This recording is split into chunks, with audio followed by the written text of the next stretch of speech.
Welcome to Pluribus, and the officially unofficial podcast for Pluribus on Apple TV Plus. I'm Jim. I'm Aaron. And today we're covering Season 1, Episode 6, HDP. It's not high definition projection, Aaron. It's not... High def porn. That's what it is. Yeah. You can't eat pornography. I've tried. It just doesn't work very well. A, it doesn't taste good. And B... It's just not very nutritious. What format are you consuming it in? My God. All right. Any format I can get my hands on. Yeah, it's stockpiled, millions of tons. All right. Okay, I'm going to turn it on. I'm going to turn around on you. What do you think of this episode, Jim? I like this episode. I mean, I will say it was less surprising than anyone expected. I think our brains were all like, okay, it's got to be something super fucked up. And don't get me wrong, eating people, fucked up. I'm not a cannibal. But we were really like taking it one step further. Everybody was like, it has to be someone specific, or that's what I was thinking. Yeah. They were thinking, oh, it's got to be, some other thing that is just beyond the pale, because this seems a little too obvious. And it is, in retrospect, obvious. Everyone had this figured out. But I think the way it's done, as is most often the case with Vince Gilligan, is more important than the what.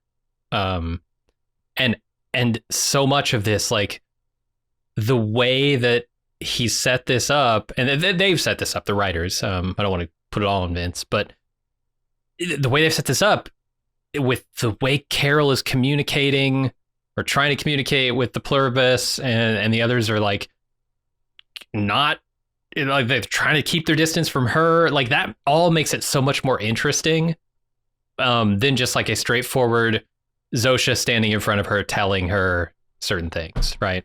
Telling her facts. Yeah. It's more than an exposition dump here about what these people do or what this entity does. Yeah, I think Vince Gilligan must be laughing at us because, we're sitting here like twisting ourselves in knots, like it's gotta be people, but it can't be people. It's too obvious. And of course it's people. And the joke is that no one cares. Like, we think this is, and we don't even talk about the implications of that. And I liked how this episode played out quite a bit. And I thought it was, because we're like, oh, it's gotta be something horrifying, but it's not immediately horrifying. Like, well, what could it be? Shrink wrap body parts, because the shrink wrap really be nice solves that, right? Because you don't see bloody viscera dripping out of disconnected limbs. Because I was thinking butcher paper, like, well, you'd have to unwrap it to see that, but like, oh yeah, if you just took like a butterball turkey bag and shrink wrap it around a person's head or arms or whatever, the silhouette, the outline. Yeah. And it's funny because like the first time I'm watching, like she's got this shaky cam and she's trying to show, and like she flips it down, I'm like, I can't fucking tell what I'm looking at. It's just lumps of white, and she spins that head around, and you're like, oh no. Right. It's great. And it's also, this episode kind of like underlines the weakness of Carol's approach of being a hyper individualist, is that the stuff that she's ran around and risked her life to uncover and doing all this ferreting police work, Diabate has known for a week just by having conversations with the joined, with the Pluribi. And I'm like, well, damn. But I mean, that's the thing, is like, is this only making Carol look stupid because we know that Vince Gilligan is a showrunner who's setting off to do a sci-fi apocalypse zombie thing that turns all of those tropes on its head? Like if this was a malevolent alien species, just, that would be a great move to like take over the planet and be like, we're incapable of lying. We can only please you. And like that itself is the biggest lie. I've got so many thoughts, and I do want Carol to sit down and have a heart to heart with maybe Zosha and be like, can you square your philosophy of not harming or violating the integrity of any, intelligent or any form of life at all with your hostile takeover of my planet and with my, because that's the other thing is like, it's pretty clear to me they're setting up with the stem cells that this is the importance of the frozen eggs, that they Sure. could collect stem cell genetic material from her without violating her. Well, they'd be violating her consent, but they wouldn't be violating her bodily autonomy. I don't know. Like, Well, because no, like at they one point they're like, wouldn't be what's a violating her consent because she does not consent to having them take. And you have to like this is the thing that we picked up on in that lunch scene in Spain early on in like episode 2, where they said our preference would be to be vegetarian, Right. and we were like, Yeah. that doesn't mean we are vegetarian. Mhm. We all caught on to that, and they admitted it here. And there is a similar thing in this episode where it says essentially, you know, we will not collect stem cells from your body. And she is Right. not thinking in terms of very specific lawyerese, right? Yes. But she recognizes it. That's what's so funny is because, oh, great, Right. all the lawyers survived. But then she gets this, we hear you, Carol. We will not, take your stems. We will not. What is it? They said something. We won't do the procedure without your consent. But Yeah. they have another way. And No maybe she might stem be cells unique will among be the collected survivors. from your body, is what they say. Yes. But yeah, no, it's great. But I kind of want, have a hot tart associates like, yeah, okay, this is a biological imperative. We have a biological imperative to mate too. And we have a word for what happens when you do that over someone else's will. It's rape. Because a bunch of intergalactic rapists. So don't take the moral high. Like, something like, because like, it is true that Carol has never explored their side of the story, but also I also like to hear one of the Pluribi articulate what Carol's afraid of and be like, hey, but I don't know. The other thing is,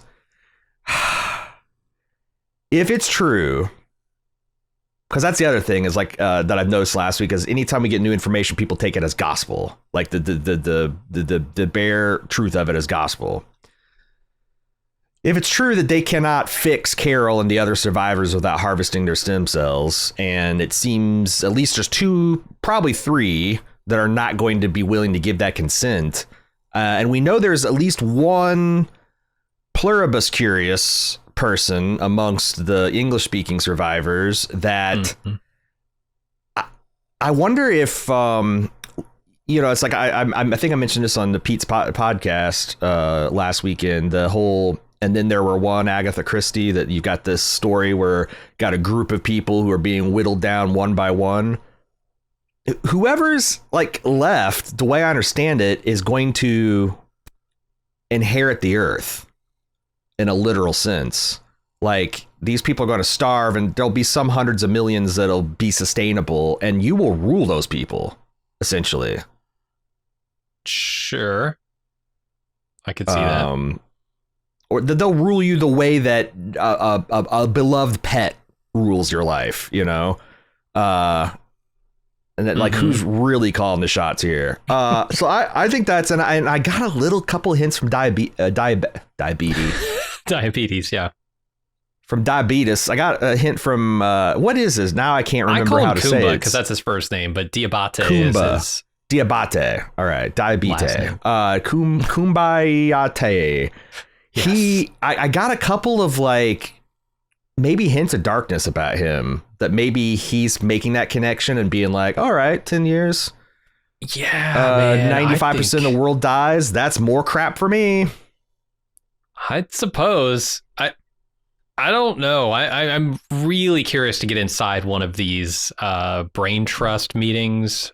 I would love to see that conversation. Like, are they just hanging out, shooting the shit, or are they seriously scheming on how, this can go well for them? But yeah, he is a really interesting character because I feel like he has this inevitable path that he's on where his philosophy is going to lead him, like you said, to darker places, I think, because all of this superficial, incredible life he's living is just that, superficial. It's all make-believe. It's all, it has no stakes. It has no, I don't know, sticking power to me. It's all just ephemeral, and he has to, at some point, feel that.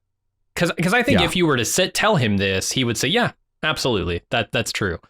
Because he doesn't feel it yet. He's still in the sort of like honeymoon period with this new life he's got. But eventually, I think he does a little bit, though. There's this scene where he looks out at the abandoned kind of Vegas Strip, and he's all alone in the building on the floor. And he kind of like, man, you know, like the weight of humans never coming back in the way they are here right now is, and maybe what does that mean for him? But like I said, I see that he's got this capacity for kind of darkness, or at least thoughtless consumption. But how long will that last, right? Yeah, like because that's the thing. It's like it's like a lot of times it's what he's living is like living the, this is the masculine dream, right? You're going over there and you're defeating all your male enemies, and you're bedding all your your women that you find attractive, and maybe some of the guys too.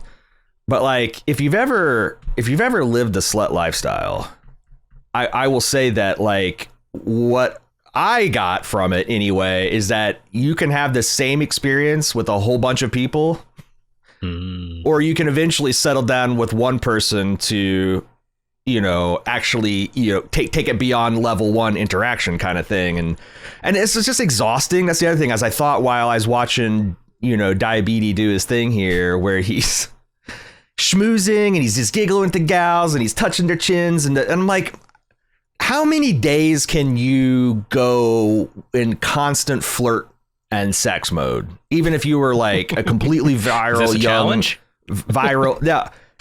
like young man or woman? Like, how much are you going to like have sex 5, 6, 7, 8 times a day? Are you going to like stay naked in a hot tub for hours a day? You're going to like, I mean, I don't know. It's like it seems of this is that it's whatever you want. So like, if you want to do it 7, 8 times a day, you can. If you want to do it 0 times or 2 times, you can pick that. And I guess I don't see the times where he's like, can you guys just fuck off for, I don't know, a day so I can have. But I just like, I don't know. The lifestyle looks exhausting and empty, and it feels like maybe that's weighing on him a little bit. Yeah, but also I would say I don't think it would be exhausting. I do think it's empty, though. I agree 100% with that. I'm surprised you say you didn't think it would be exhausting. Maybe you're extrapolating to a person that would enjoy it. Well, I look at the moments where he's got the Elvis suite all to himself. No one is around.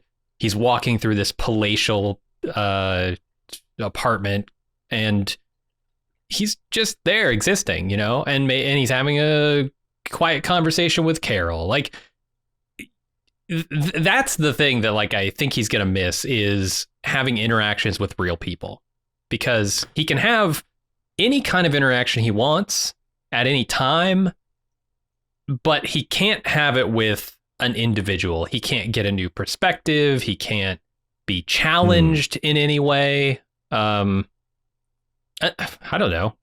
Maybe he can. Could he ask them to challenge him somehow? Well, I was like thinking, it's like, because like I guess that's getting to where I was talking about the ennui, is that wow, it's really cool to learn the Sunset Stunner or whatever from John Cena, but then when you realize that literally anyone on the planet with a basic level of fitness could teach you in exactly the same way, and then it'd be like it's not John Cena. Is it live or is it Memorex? Do you want to have these empty scripted experiences over and over and over again, or do you want to actually have a challenging conversation? But that's the thing. It's like I also just haven't seen these people. Like, I thought it was impressive when you walked into the James Bond fantasy and you have like 500 Pluribus, and they are, to all intents and purposes, they look like they're having a fun and at a party and they're having small talk. Yeah, I was surprised by that. Hundreds of pieces of small talk and chatter just to give this fantasy some verisimilitude. And yeah, like when you just realize that when everything is just easy and there's no horizon, it's gotta be empty if it's not exhausting. Yeah, I agree. But and he'll eventually realize that. It is also interesting that he, even though I think he's feeling all this, he's also eager to get away from Carol so he can get back to his empty, exhausting lifestyle. He is. He's not tired of it yet. Still in the I honeymoon don't think you phase. get tired of it in 12 days, you know? No. This is like a year or two where you're like, God damn, is this life now? Right? All those things you wanted to do, you can just go do them. You don't have to worry about money, for instance, which makes me laugh at Menounos. But we'll get there. Yeah, that was funny. That's the other interaction that I think is going to be super interesting, because I think there's going to be a trifecta here of Carol, Menounos, and Kumba all like kind of circling each other, because Menounos is obviously headed to Carol. I think that's pretty obvious. He's on the I'd say like if you got Carol at one end of the spectrum and then the gal who's like, actually, I want to join the hive. I want to be with my mom and grandma right now as soon as they can do it. Yeah. I think Menounos is like even further on Carol's side. He's like, because like Carol's at least talking to them and interacting with them and letting them, feed her in a roundabout way. This guy is like not giving them anything, not giving them the knowledge of when his lights are on and off so that they can know his sleep habits, like nothing. Yeah. Yeah, that's going to be super interesting. Maybe he can be a bit of a mirror for Carol, because she needs that. She needs to really reflect on how she's been acting and start building some bridges. I think that scene with Kumba where he says, we've all been meeting on Zoom and you've been left out intentionally, should say everything Carol needs to know.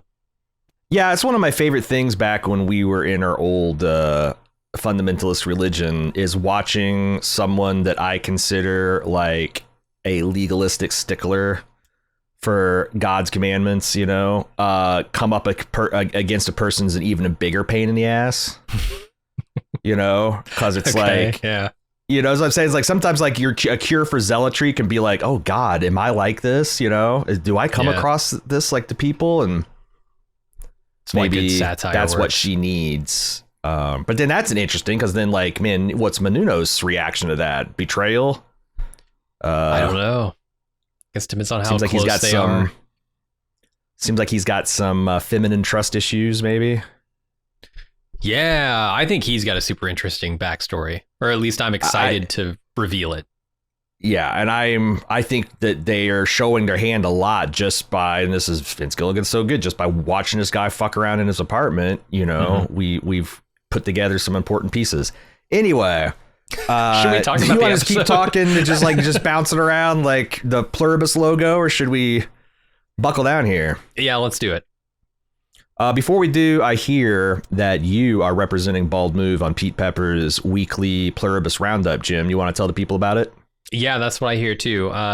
Sunday night, December 7th, 9 p.m. Eastern time. I'm going to be sitting down with Pete and Courtney from Courtney's Reviews over on YouTube on Pete's channel to do what's probably going to be a 2 to 3 hour, if history is any indicator, live stream to just talk about Pluribus. So if you want to check that out. And that's the thing I always come and I'm slightly worried. It's like, God, I've already talked like 2.5 hours about this. And yeah, but then you get 3 or 4 or 5 people that just are really passionate about this show and up on it. And they start talking about it and the audience gives questions, like all kinds of really interesting stuff comes to the fore.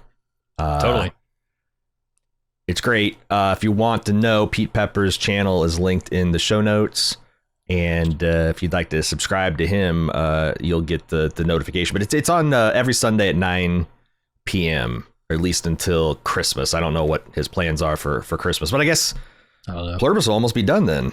Anyway, that's get the Pete plug in. All right, episode 6, HDP, begins with Carol running out of the Agrojet animal feed processing plant to collect herself.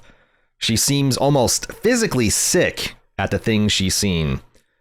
Thinking quickly, she sprints to her police cruiser and retrieves a flashlight and her trusty camcorder. She returns, narrating to her audience of remaining individuals on Earth that what we all feared last week was true. Pluribus Yellow is made out of people. Partially. She begins to send it off for another drone pickup, but thinks better of it. She thinks she knows where diabetes, god damn it. What is his name? Kumba. Diabate, if you want, or Diabate, Kumba. thank you. She thinks she knows where Diabate is and packs her bags for Las Vegas, land of the Elvis, to track him down. Yeah, this is where he said he was going, so it makes a lot of sense. It's, like I said, obvious in retrospect, but the way it's done makes it all make sense. And the cooking vats, I mean, she says, you know, wait till you see what's inside the cooking vats. We already know, right? I mean, it's this yellow milk that they've been drinking. Oh, see, I didn't know. I was wondering what would or she's implying there's some gruesome shit that they just like left in mid food prep. And I mean, maybe. I just don't think we'll ever see it. I think we've got all the information about that that we need. Yeah, because like the big thing is like this is not the secret weapon to turn the world against the Pluribi, because all the world except for Carol already knew about it. Mm-hmm. So she decides to clean her house before she leaves. I've got an idea about that. Why do you think that is? She is worried that the Pluribi are going to break into her house and realize the discovery she's made, but that doesn't make sense because she's filmed all her discoveries. Do you think it's like, because I also noticed she wore like eye pro, which means she's kind of worried about breathing it or inhale, like she's, you know, since she doesn't know exactly what it is, that's what I got. You got a different ideas? I mean, now that she knows it's made of people, I wonder if she's just like not wanting to get that on her and not wanting to leave people particles in her carpet. I never even thought about like this is essentially cremains. She now knows like this isn't just like I spilled some protein powder on the kitchen floor. I'll pick it up when I'm get home from work tonight if the dogs don't look it up first. But yeah, I mean, I guess could be cremains. Like she doesn't want the Pluribus coming in her house and cleaning up and finding things out, because she very specifically does not send this through what I'm calling Pluribus S, UPS. I don't know. Right. Because she does not want them to know what she's discovered. Yes. And that's the thing, I guess, is that's why I lean on it. It's probably more her. It's probably a combination, because that's the thing. It's like it's an afterthought.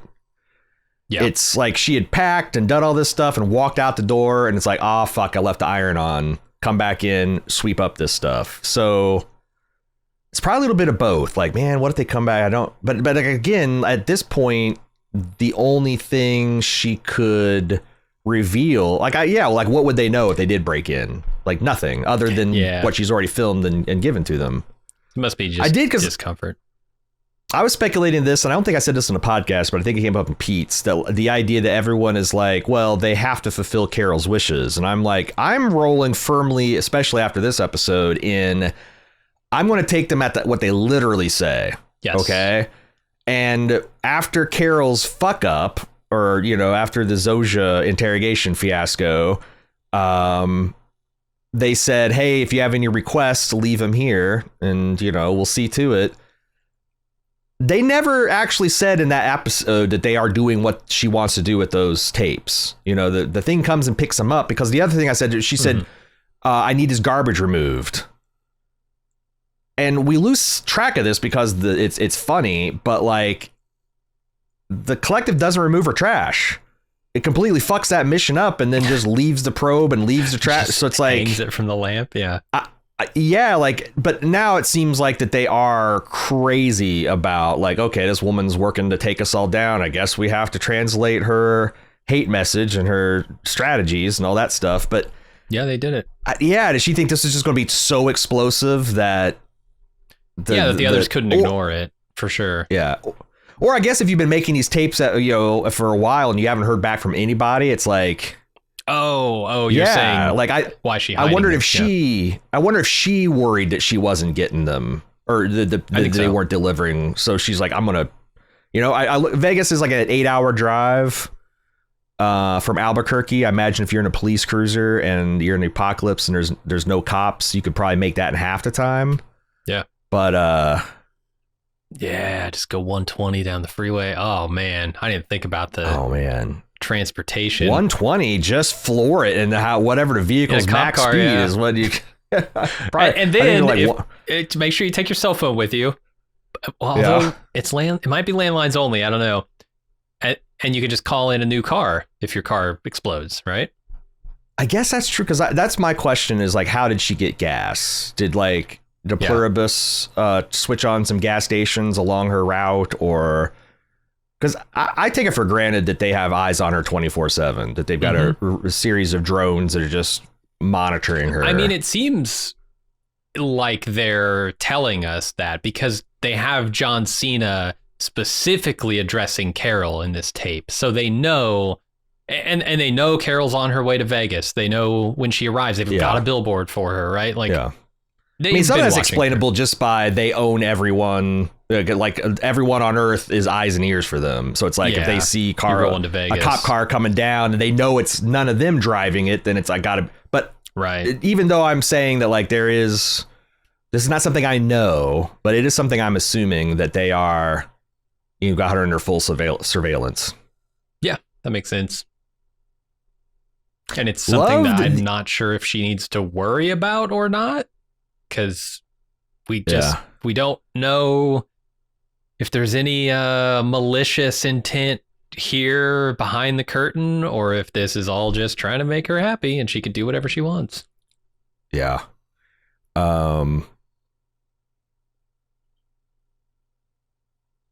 I that's the other thing I got from the scene is, like, we were wondering last week, would you just taste it just to see, like, just taste it, She's probably glad she did. And, like, why didn't she? And I'm like, oh, this is why, because I wonder if Vince Gilligan has, like, after he's been doing this for a long while, like, kind of a gut feel of how unlikable a character is. Did he learn his Skylar White mistake? And I can't have this woman who probably a third of the crowd is going to be insanely frustrated with anyway. I can't have her eating human remains, even unwittingly.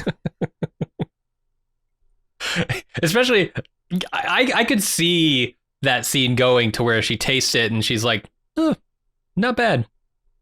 And then discovers what she discovers in this episode and becomes really sick.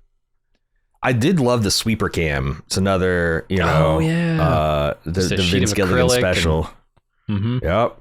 What's the carpet's point of view when it's getting these human remains sucked out of it?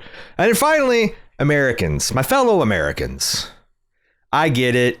We're from America. What the fuck is a kilometer? George Washington firing guns and bazookas in the air. But a meter is almost literally a fucking yard. 3 feet is a meter. You can absolutely tell your European and Asian and African brothers and sisters how far something is. If you can say it in yards or feet, you can absolutely say it in meters. Stop this shit. 100 feet away, it's about 33 meters. Sure. Done. Easy. Roughly. Good. Yeah. Like, can we just, like, there's no excuse to be this stupid. Like, Carol's got to know how long a meter is. or am I crazy? Am I the unaverage American that I do know what a meter is? No. I've known that since grade school. Yeah, because they took a stab at turning America into a metric nation back in the 70s, and it just never stuck. But what? Yeah, I did too. They taught us imperial along with metric. Huh. Yeah, they didn't do that for us. I was going to school in the late 80s.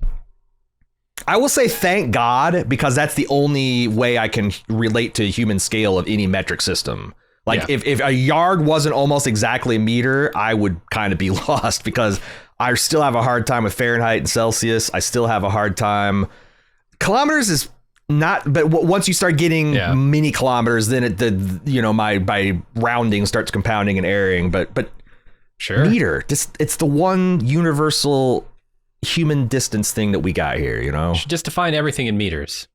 How hot is my I don't know, waffle? It's 4 meters. Perfect. That's pretty. Yeah. What's the scale? Like, is it meters from standing next to a nuclear reactor? Is that's the one? Oh, meter. Like, hey, it would have to be a universal reference. So meters from the sun. So how many meters from the sun would your waffles have to be before they're inedible? That'd be closer to 93 million because I don't want him to be room temperature. I'm saying, maybe 50 million. Get him hot. All right. Speaking of diabetes, he's in Vegas. He's just hanging out with the Elvis impersonators and living out his best James Bond fantasies of defeating an evil spy over a high stakes game of poker. Then he gets the girls. He gets all the girls, really. And he's having a great time giggling and drinking and hot tubbing with them until they all kind of like get the slack expression and kind of like they all smelled a fart simultaneously and said, oh, we got to leave. You have a guest arriving. And guess what? It's fucking Carol. Of course. Here to ruin his day, ruin his good time. Although I'll say this isn't as good a time as it seems. Because I'm thinking through this. The physical pleasure is one thing. You could enjoy the physical pleasures all day long, and they're, equivalent to the physical pleasures you would probably feel in a world not stolen by Pluribus. Yeah. In this scenario, there are no stakes. There's no rush. There's no adrenaline. There's no thrill of loss or winning, because if you lose, you can just ask for your money back, and they give it to you gladly. If you win, also, there's nothing to spend it on. I said, money is worthless. This is just a fantasy. Yeah. But I'm going down one level deeper, which is the thrill is beating someone in this game of course, skill, charisma, intimidation, math, proving how good you are. There's no fucking way that off the dome that he drew a royal flush. Odd. Like, you could probably tell me the odds, Jim. What are the odds? Oh, I don't know the odds of a single royal flush. Okay. I don't know the odds. They're astronomical, and you add him also, the opponent also having a straight flush 10 high.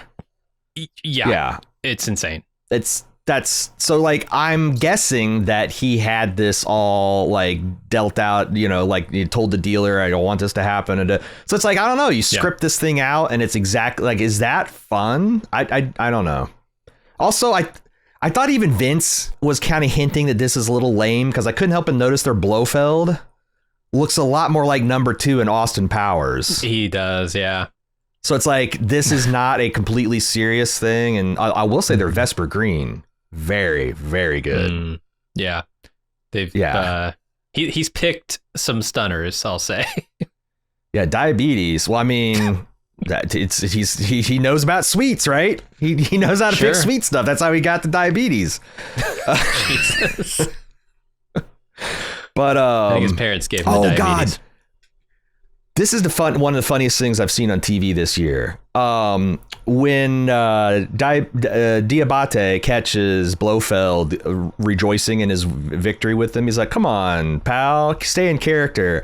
And the guy sweeps his cocktail glass of gin and tonic. There's a dude standing off to his right. Oh no. That tumbler absolutely smokes this dude's crotch. Oh no. And he man, and Vince is behind the camera. Come on, pal, stay in character. Yeah. I wonder if it was intentional, it scripted that, because it's it was certainly a foreseeable consequence. Oh yeah. Because the guy's junk was lined up ballistically with that glass. But check it out in slow motion. It's real fun. Let me ask you this. Why show this entire scene? Other than it's Vince Gilligan, although he didn't even direct this episode, but he loves to draw this out. And he has, I was listening to the official podcast last week, and they made reference that kind of Vince Gilligan, they all like to kind of get together and punch up the scripts, or conform it to his kind of flavor and vision. They're not trying to, this is an auteur episode, doesn't look anything like Vince Gilligan. But yeah, why I don't know. Maybe we're supposed to feel engrossed in this scene, and then when he walks out and everything just stops, the party stops, they start cleaning up like robots, like automatons, we're supposed to pop out of that and say, oh, this is all. I think but I caught this stuff. I'm looking at the very first moment of this, sitting across from that guy, still hands hidden, betting money, and I'm like, this is not money. This is not real. None of this. I'm feeling it instantly in this scene. Yeah. So, but it's just like, that's telling us a lot about diabetes, right? That he doesn't. Like, this is fine to him, even though we're clocking it right away. And I think you're right that, like, it shows the extent that the Pluribi will go to please an individual, that they're commandeering an entire floor of a casino and filling it with people within ear and eye shot and just committing to the bit, you know. And I also like the flourish of, you know, diabetes. He takes his two girls, Vesper Green and whatever the other curvy one was, and then he walks away, and then he looks at the dealer, the blonde dealer that he tipped, and is like, oh, and she's like, oh, and then Blofeld's number two's girl makes a show of being like, you're pathetic, and leaves to go with him, and then his two bodyguards try to put their hands up. Yeah. Can we go to I think it's giving us a little bit more of like, I mean, what does that tell us? Like, to me, I don't know that a singular, maybe a singular intelligence could do all of this complex stuff, or maybe the people are actually just saying walla walla walla walla walla. They're not actually talking. I don't know, but it tells me that I think substantial parts of these people are still left, and they can use that familiarity with their bodies and existence to perfectly simulate like a party that they've been to. I don't know. Like I said, I think it tells us a little bit about them and a lot about diabetes. Kumba. I want to say, I really I'll want to also say this. Yeah. Oh, go ahead. No, go ahead. Well, I was going to say that Carol's interactions with Zosha, trying to understand whether there's a way to reverse this or not, that sort of proves that there is a bit of each person left within the person, or at least some you know, individualistic remnant in there. You don't like blue screen and like go into when they're cut off from. Well, I mean, the fact that it's reversible at all. If it was just subsumed into one hive mind and there was no individual left, I don't know that you could tease the individual back out. And I'll also say that I do not take it for granted that this is reversible. That's like, that the is thing. what Carol is taking from it, but like but we've seen time and again that they are very specific with their language, and they do not say specifically. They do not say that this is reversible. Right. Carol assumes that. Right, and it's a big assumption, and one that I think she'll because like I said, I don't. Maybe it is reversible, maybe it's not. I'm just saying that like Vince Gilligan is teaching us how to interpret this show and how to sort through evidence that's true and not true. And he's telling us that maybe these people won't lie about a vast variety of things. And maybe they prefer to be vegetarians. What they prefer to be photosynthesis plants, you know, like that would be their preference to just like be one of those breatharians that say that they can just live off breathing. Right. But you know, there's a gap between what they aspire to and what they can do. And then there might be corresponding gaps between what they say and what they mean. And there's definitely gaps between what Carol says and does and how they interpret it. And that's been a big running theme. I'm surprised that people are still like, Carol said it's good. The show said it's got to be. Well, no, Carol don't know shit. Carol's the show did say it just said the exact opposite of what you think it said, because you are much too much like Carol. Yeah. Much too much. Yeah. Yes. Yeah. You're reading into, you know, the literal, you're reading into like the things that the show is hinting at, and you're not reading into the literal things it's saying to you, because that's where your attention needs to be focused. And that's different than most shows, I think. Most shows, you do look at a character's expression. You look at, you know, what they're hinting at when they say things, and you can take a lot from that. I think that's true of the human characters in this show, but it's definitely not true of the Pluribus. They need to be taken very literally with what they say. Yes. Yeah. And you'd want to, they're kind of like, I mean, they're not quite like an evil genie, I don't think they're trying to subvert your wishes, but they do have that creative interpretation and the looseness of human language, especially when someone like Carol is speaking in hyperbole and metaphor and, you know, saying, don't lay a finger on me. You know, it's like, well, are they going to let her die of a heart attack because she's incapacitated? And well, she said not to lay a finger, and that's clearly more important than life to them, respecting someone's wishes. Well, yeah, it's what they say anyway. Next episode is just going to be 1 full hour of Carol's brother, who's still alive, finger an inch from her face. I'm not touching you. I'm not touching you. I'm not touching you. Not a finger laid on you. It's just hovering. So I want to throw out another suggestion for why this scene is kind of long and indulgent and James Bondy. It's fucking fun.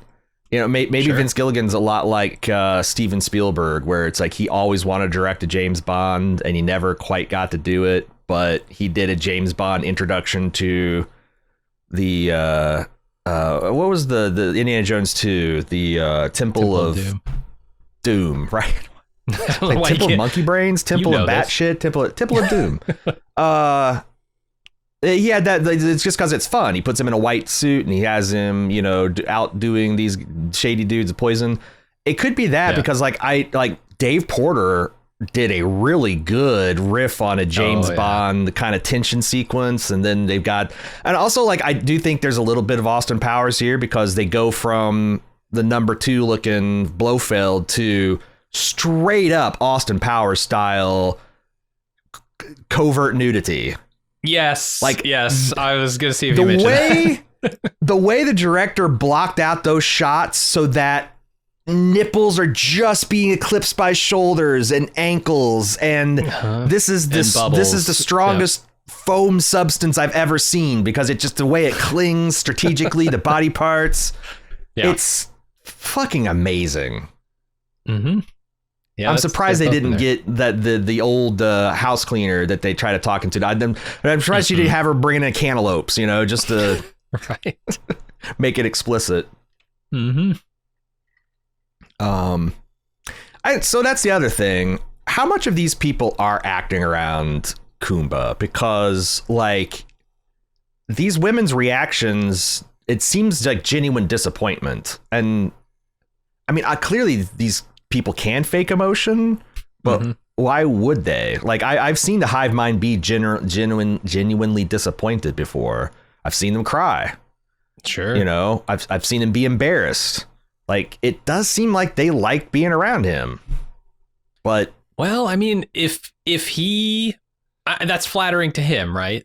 That these beautiful women would be disappointed to not be able to spend more time with him. So that makes him happy, which makes Pluribus happy. That's true. Like that they're like, I forget that these people are just the ultimate service is my love language type of people. I will say, all right. I love throughout the episode, I'll mention it here because you see a really big example of it. Kumba has just plastered himself all over Las Vegas. He's got paintings. Yes. In this scene, he's put what must be a 300-foot billboard or poster of himself up on the side of the West Gate. It's pretty amazing. Yeah, it's like this whole cult of personality. Like the funniest one is when Carol went into the bathroom to have some privacy to kind of lose her shit, and there's just massive Big Brother Kumba standing behind her on the wall. All right, so that's what's going on with Kumba. Enter Carol. She arrives in Las Vegas all lit up at night. She's greeted by an enormous lit sign welcoming her to Las Vegas and directing her to the Sky Via levels at the Westgate Resort and Casino. She quickly finds Kumba and has the wind completely taken out of her human-derived protein sales when Diabate informs her. We all already knew they were eating people a week ago.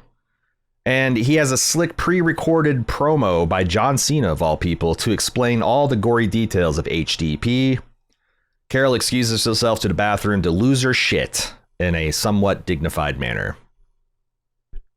Yeah, this is pretty amazing. I would not, if you gave me a list of people who I thought would be in this show, I would not have picked John Cena off that list. But boy, is Man, it well. John Cena is having like the best time of his career. It seems like he's just going everywhere. He's funny. He's got the Peacemaker. He's kind of John Hamish in that he's reliable to have on for a laugh. Definitely. Yeah. I mean, he's showing up like even in smaller shows like The Bear, which I know is popular, but not like. Right. Oh my God. Popular. I forgot about the Fack Attack. Right. He's a fack. Yeah.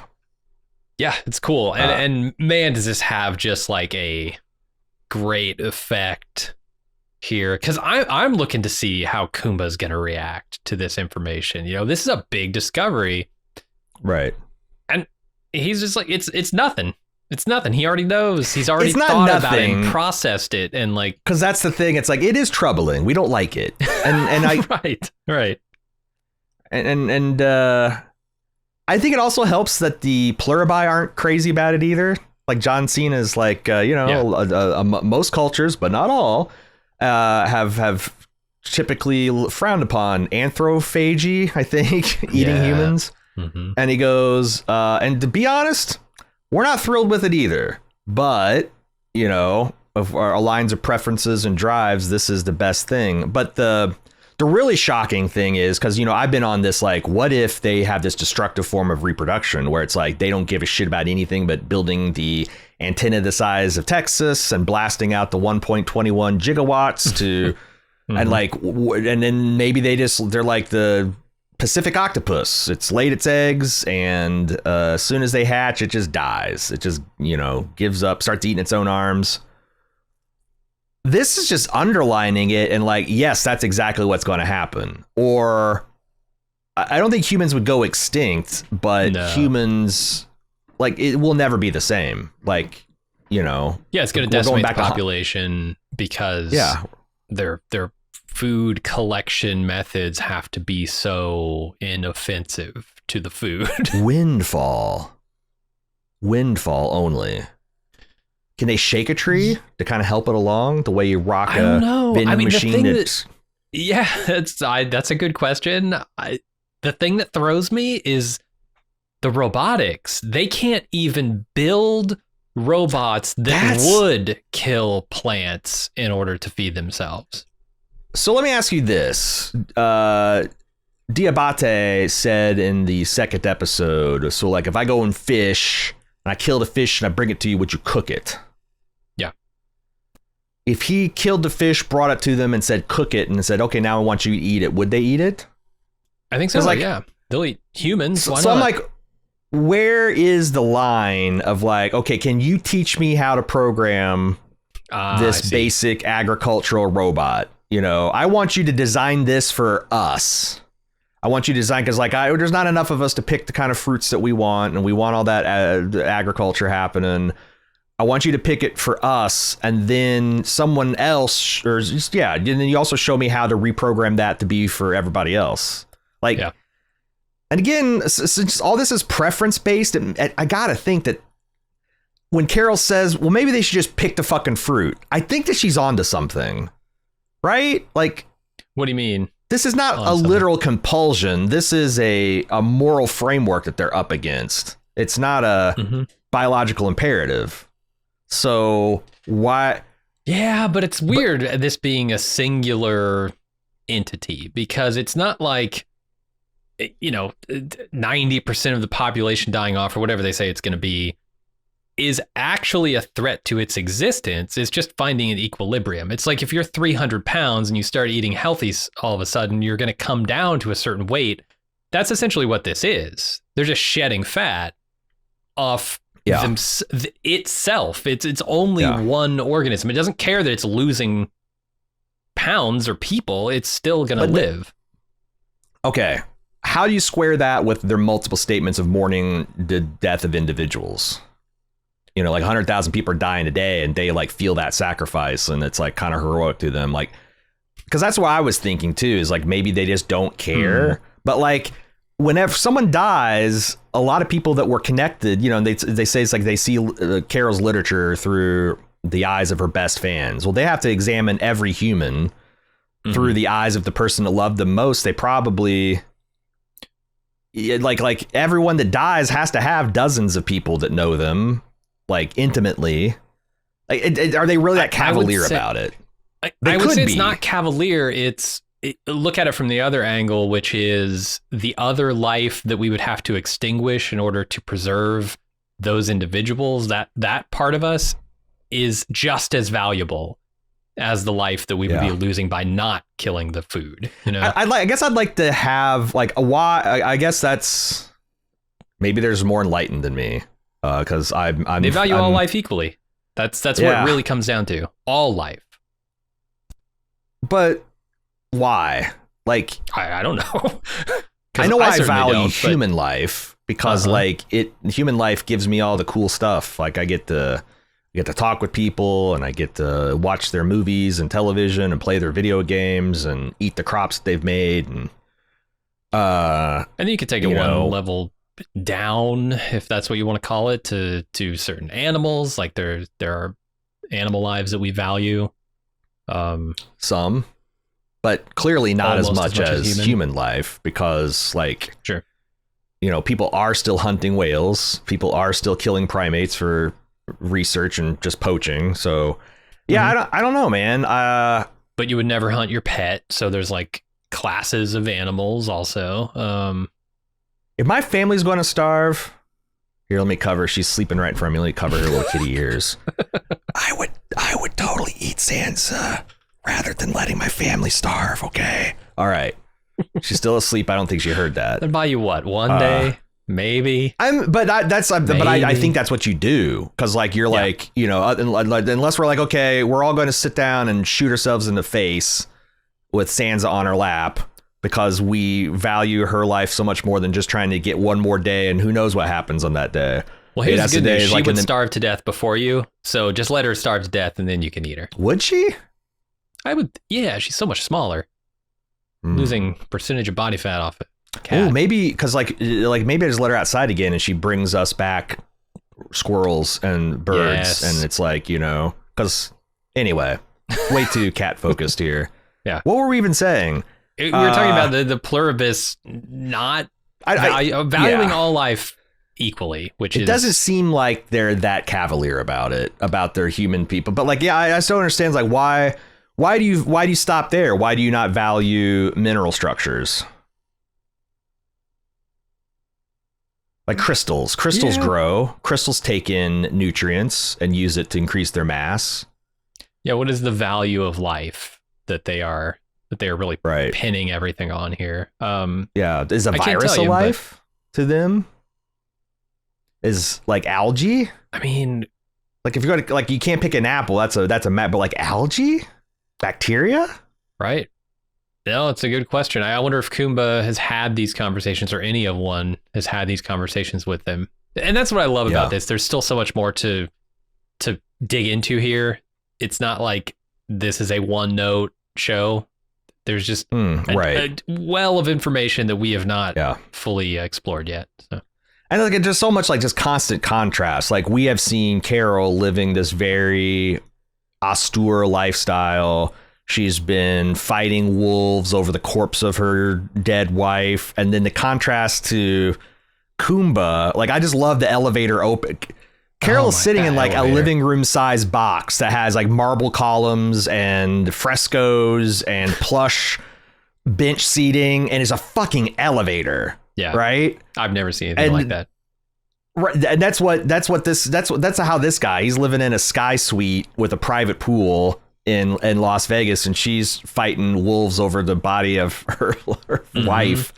It's just an interesting contrast. And I've never noticed the contrast more than looking at Carol's shoes when she's standing next to Kumba, because they're just like white sneakers. Right. Like they're just frumpy.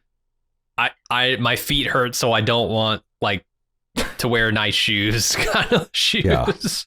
Yeah. No, Carol's very practical. Like she's like, she's very jeans and long t-shirt and sneakers, comfortable, practical. Yeah, she knows how to dress up. She knows how to dress herself up, but sure. Frankly, why bother? I mean, Kumba is doing it every day, man. He's living it. Yeah. For now. So but the real bombshell here is that according to what they can tell, they have with perfect husbandry of resources, they have 10 years until the human population will just collapse. Yeah. I wonder what Carol does with this information, because she's horrified by it initially. And I like the idea that, like, from a certain point of view, hello, Obi-Wan Kenobi, the 11 non-Manusos, non-Carol types are doing more to save humanity than she is. Because at least they're trying to, like, okay, well, we can't have 7.5 billion people die. We got to do something about that. And they're getting, Zoom calls and all this other stuff. And it's funny how rejected Carol feels. Like, she's continually rejected. She feels like she's the kid that doesn't get invited to the party, because she's rejected when she finds out that they've all talked about her when she's not there. She's rejected when she finds out actually these people meet on a weekly, bi-weekly basis, and she got left out. And then she's, I think, the most hurt when she genuinely wants to stay with Kumba and, like, strategize or just maybe talk to somebody. And he's like, look at the time. I got breakfast, lunch, and dinner to get to. I got to pick him up on Tuesday. And right. I missed dinner last night. So, yeah, I don't. Yeah. She must feel like a real piece of shit. And she must feel. It's not every, like. Sometimes I don't know. In my life, I felt like it's like me against the world. Like I'm but like she really can say that. Like it's her against the world, and maybe. Yeah, but it doesn't Manusos. have to be, and that's the real thing here that you need to look at with Carol is she's doing this to herself. It's the way she interacts with other people. It's the way she thinks. It's the way she carries herself in the world that is pushing everyone away. And this is like the most lonely anyone could ever feel. Because like you said, she's literally the only person in the world at this point. And I just wonder, like, does she realize that when she sits down and she starts crying, is that because she knows that she's done this to herself and she just can't help herself? She just can't stop being who she is? Maybe, because that's interesting, because that's a feeling of rejection. Because that feels a little too simple. That's Carol's complaint too, right? That like, why can't they just get over it? Like why can't they just eat a fucking apple, pick an apple, rather than it's like going up to a sleeping person and clipping their fingernails and eating it, and that's how you get sustenance. Apples fall from an apple. Apple is not an apple tree. Sure. It's honestly like some kind of egg and sperm combination. So like I guess it would be, well, that's people are touchy about their gametes or their guys. It's about like eating sperm and eggs, but that's a loaded term. What do we do? I've lost the thread of what you're talking about. I don't understand why you can't eat an apple. Because the apple tree is what the living and I'm like, could they eat, like if the only way they could survive is sneaking in and clipping people's fingernails in their sleep and then consuming those fingernails? Would that be because like of course, I guess the fingernails are dead is what but like. Yeah. So is the apple. The apple, as soon as it ripens, it's going to fall off the tree. And that's when they eat it. And that's when they know it's edible. There's so many gaps in terminology that you could drive a goddamn ice cream truck through, that I'm just trying to lay it all out there, There is no ethical consumption under pluribism. We all know this. I actually tried to fit that joke into the outline. I'm like, well, this is not really capitalism. It's like, what is this? This is... Yeah. But no, I think that that there's a little bit of, oh my God, I like Carol thought that maybe when the dust settles, everyone would come to her way of thinking. But now that it's been almost 2 weeks and there's been multiple follow-up conversations, people think they're even more thinking that she's the problem. Like, what if she's all alone for the rest of her life? And she is, and she's making it worse. That's the thing. Yeah. Like, she's doing herself just like she says they're doing it to themselves. So it's like, you got this stubborn off happening between 7.4 billion people and Carol. Who will win? I don't know. I also Rhea Seahorn, everybody. I will say that I've never seen her be like a bubbly, bright person, but like this feels so much like a person who is not comfortable with sharing their emotions, who's been walled off and like keeping whole intimate sections of their life kept from the outside. Like, I don't think she literally could cry in front of Kumba. Yeah, she can barely cry in front of his 30-foot wide picture of himself, but. Sure. I might cry because of that. I want to be clear too, just to have feedback. I don't think humanity is not in danger of going extinct. Humanity is in danger of collapsing down to a not even a hunter-gatherer, a gatherer sustainable lifestyle. Like however many people on this earth can be supported off of foraging for nuts, mushrooms, apples off the ground, human-derived protein, maybe algae. Apparently, now how are they still allowed to milk cows? They said the cows need milking. Is that a thing? I don't know anything about cows. It's like any mammal. I've talked to a few. When their mammaries become engorged with milk, it's not comfortable. And I've heard my family used to own a dairy farm down in Mobile, Alabama, and my uncles would used to say that like a lot of the cows would like queue up and get in line in the barn like when they were really full because they're like, yeah, someone milk me, okay? But it just seems it's another thing that's like, am I supposed to see that this is a little self-serving here, that like you've let every other fucking animal go in the world, regardless of whether they were content where they're at, whether they can survive out in the open, whether it's a good idea to introduce this species to the ecosystem. You don't give a fuck about any of that. But cows' boobs are tender and you got to milk them. Right. I don't know. And how long does that last? Because that's a process. Like the way I understand it is cows are not just perpetually milk giving, that there's a lot of, forced insemination and hormone fuckery and all that kind of stuff that you have to do to keep them producing. So like, all right, maybe the cow's going to need milking for a week or two, but then what? Oh, then they don't. Are you going to? So it's crazy where they're drawing the lines is what I'm saying. They won't pick an apple, but they'll milk a cow. I mean, these are all questions, I guess, that you can ask. And I think the show, if it wants us to know, will eventually tell us. They've been That's pretty the good other about that. solution we got here. How many women do you think are on the planet right now that are capable of producing milk in the age range and all that? Like maybe 25%, 20%.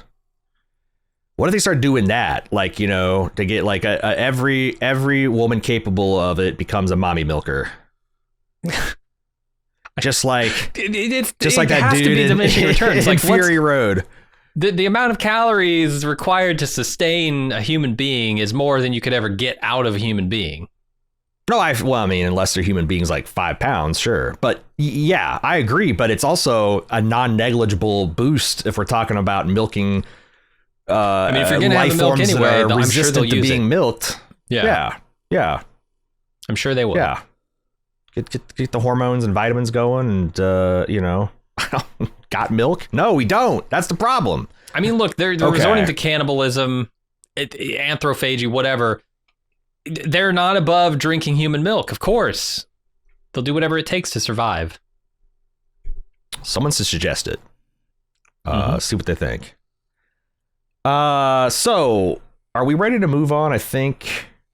The other detail I loved is that Carol did not invite the English speakers, not because of some kind of English chauvinism, but because she didn't trust the Pluribus to translate. But all of the people not invited felt snubbed, which is, I think, slightly less than half. But I would love to know who voted for against, because it wasn't unanimous.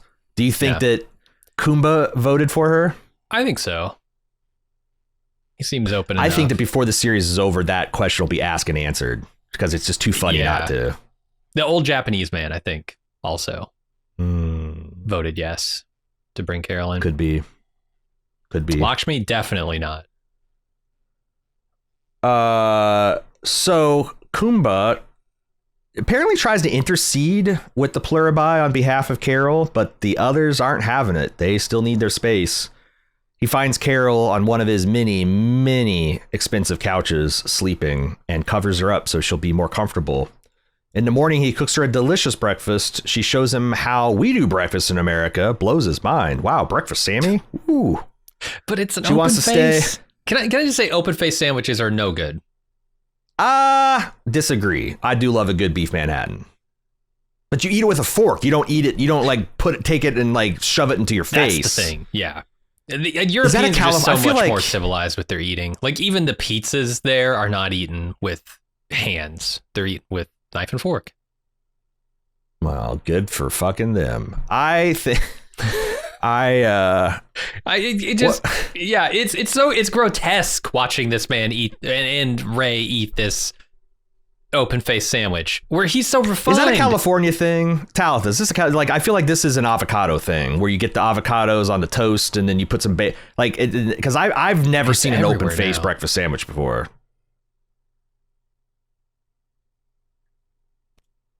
With plus true, yeah, plus eggs, but then you throw bacon. eggs and bacon on it, and it wasn't avocado toast. She got the avocado. She assembled all this together, and like I love it. The diabetes is over there looking like he's watching someone split the atom and like copying her. Yeah.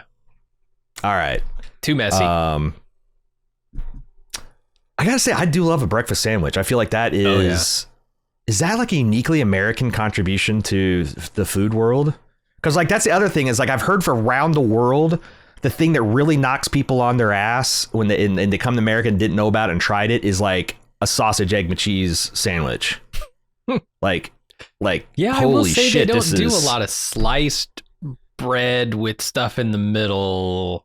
At least I've been to Italy a couple times and they do cornettos, which is just a croissant, but like.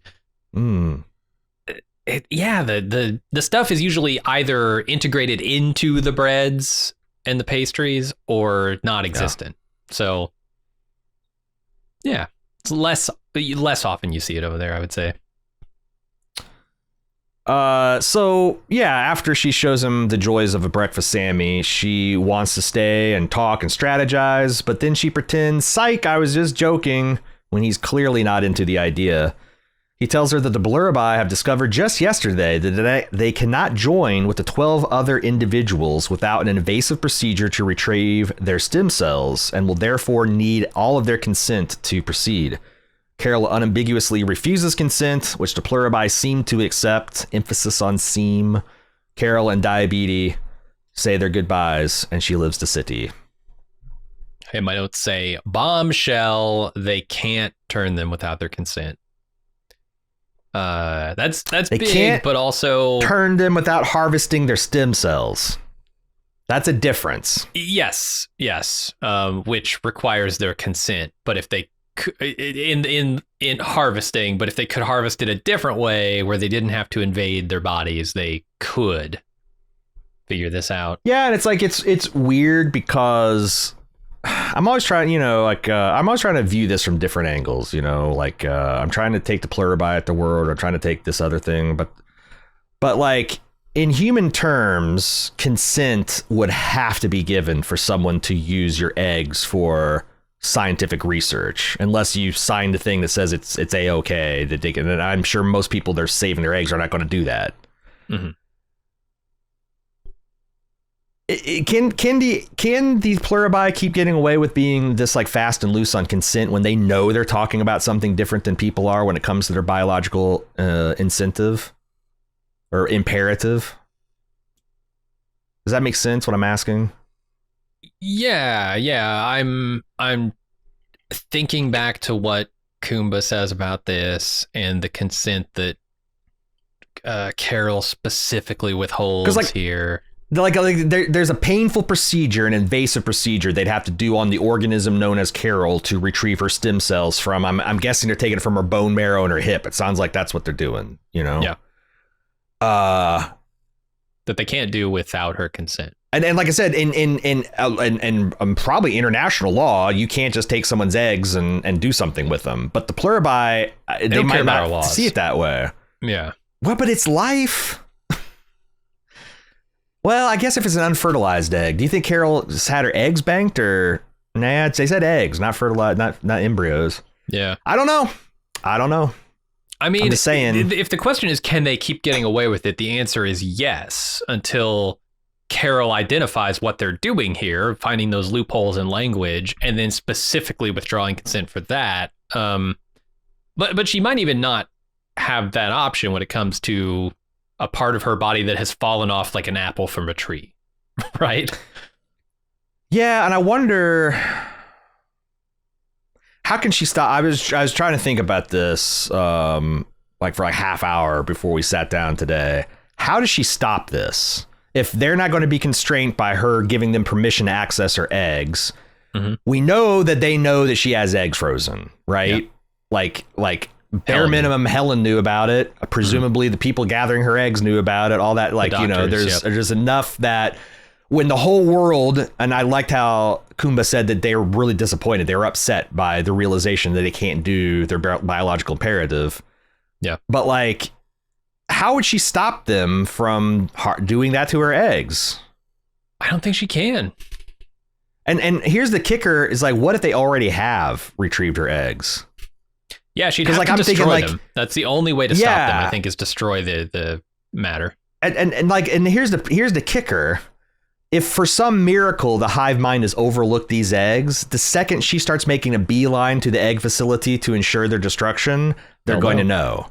So it's like, do you just risk that they'll never remember about your eggs? So I also think that's an interesting possibility. I think that the hive mind can forget things, you know?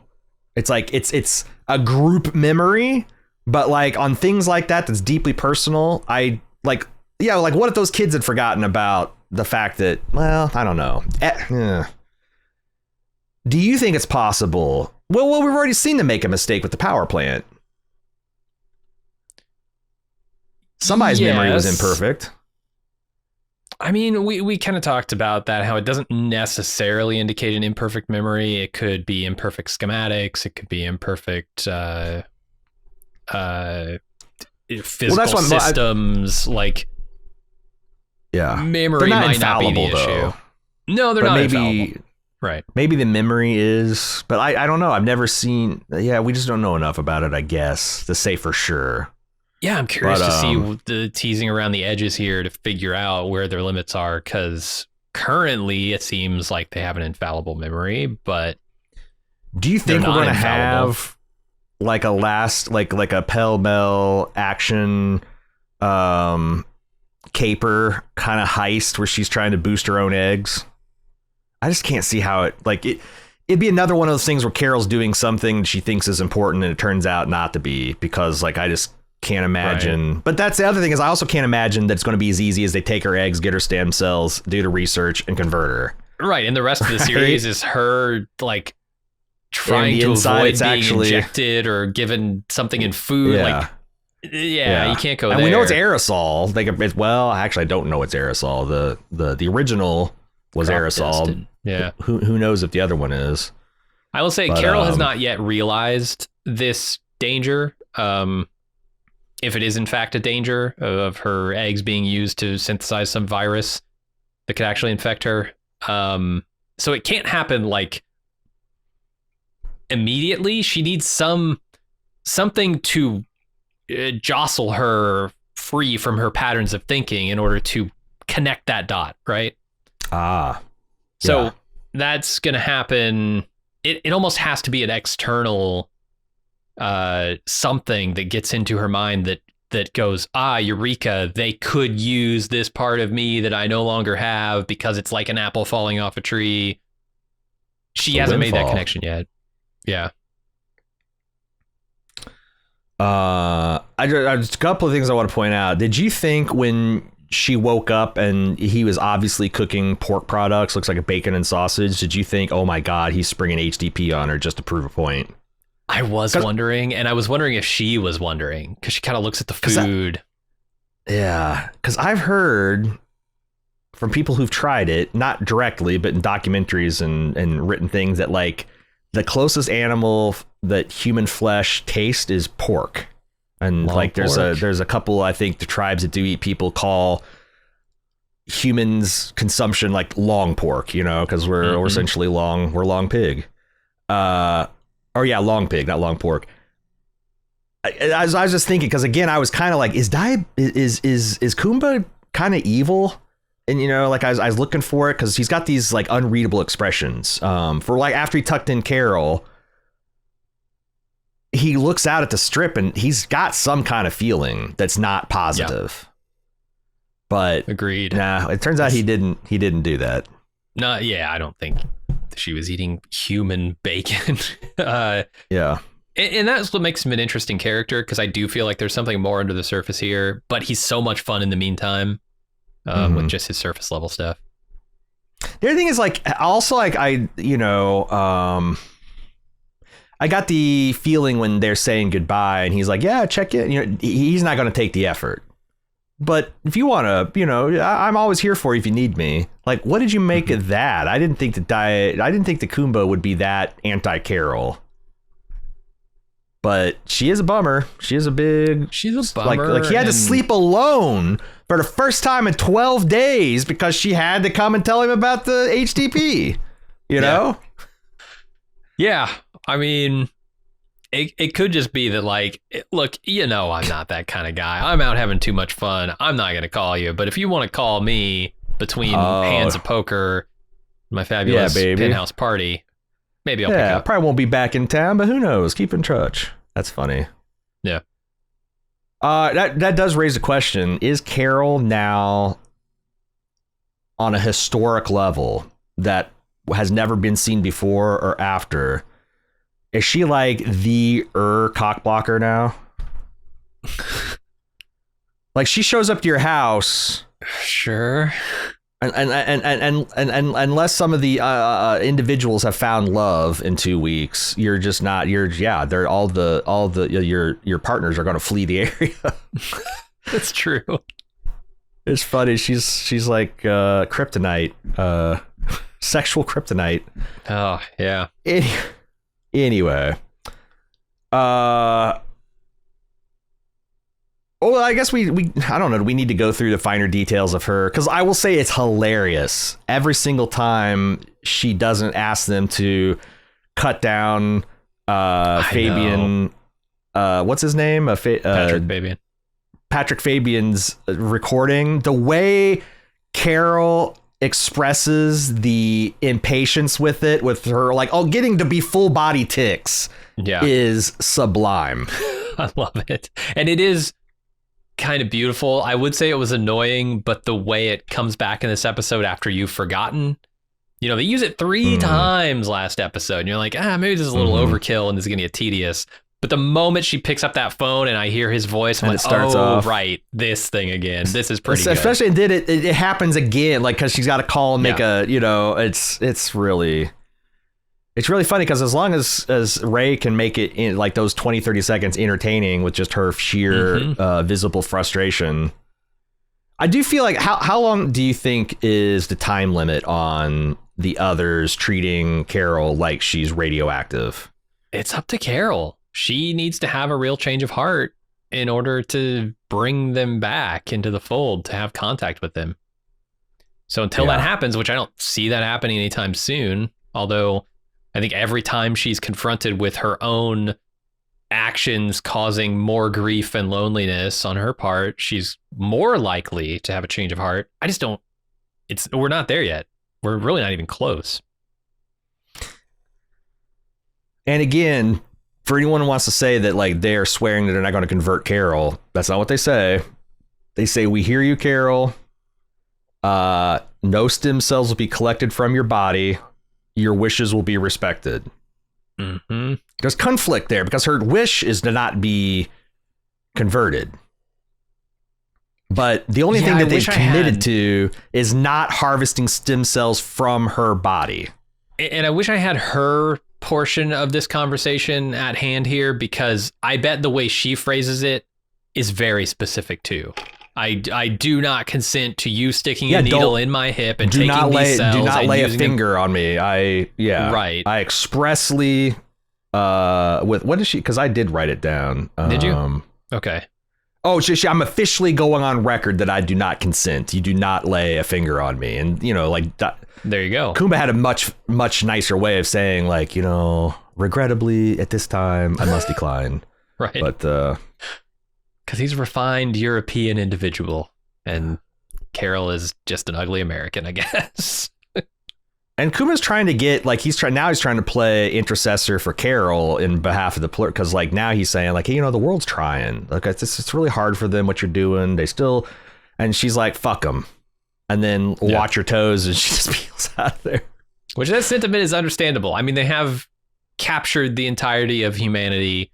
For all intents and purposes, they're going to kill 80, 90%, whatever it is, within... Was it 10 years? A decade. Yeah, a decade. Yeah. That's a hostile takeover. That's something to be resisted, I think. So I'm on Carol's side. Fuck them. But also, this is really you're not doing changing yourself my any moral favors. calculus of what they, because I don't think it's good that they came and took over a planet without permission. All right. Pretty shitty behavior. But like, again, I've been trying, like, I'll like if Vince Gilligan made a show about alien chest bursters that are actually sensitive organisms, but they can't help it the way they're born. Like, they pop out of a person's chest, like, oh my God, I can't believe it. But, it's still, that'd be hard for people to deal with. But, like, you should be able to, like, mentally grapple what that would be like to be a species that has to reproduce through some kind of terrible, violent process. But once you're there, they feel real bad about it, But this is even worse because they've essentially in an instant, or I guess in like less than a year, eliminated the entire human species. I mean, they are not human anymore. Yeah. Humans don't act this I've way. resisted that because, like, people, the thing that I've seen in chat is people just cannot. Okay, we gotta have words for this so that we can all talk about the same thing. I'm gonna try to take a stab at it right now. Here's 3 ways to think of pluribusing. Is that your first word? Because I already don't like it, but go on. Okay. Digestion. Each individual is like a piece of input or food was taken into this organism, and it's broken down into constituent things, and it's filed away and stored in fat cells and whatever that. But, like, the original thing is gone. Like, all the atoms are there, but, like, you can't, like, take what comes out of the other end and put it back into a human body, right? Okay. So there's that, and that's, like, that arguably the worst. Like, that's, like, literally they're consuming you and turning you into something else, okay? And you have no consent over it. Second is, I guess, distributed consciousness, where, like, you retain your individuality, but you are also simultaneously like a computer on the internet networked with every other human on the earth.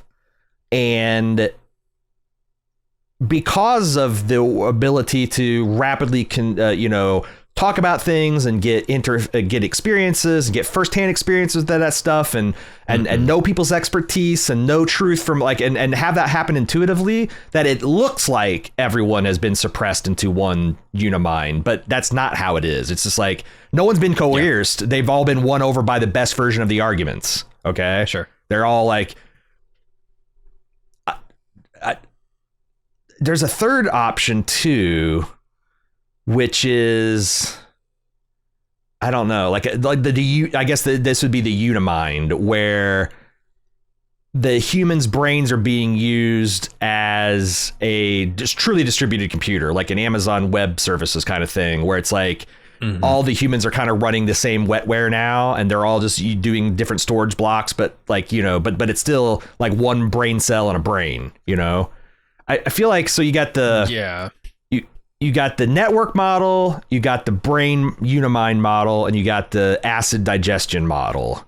And we should probably specify, because a lot of times I'm talking about the network thing and people are hearing me talking about the digestion thing and, like, well, that's crazy, Aaron. Why are you even thinking about that?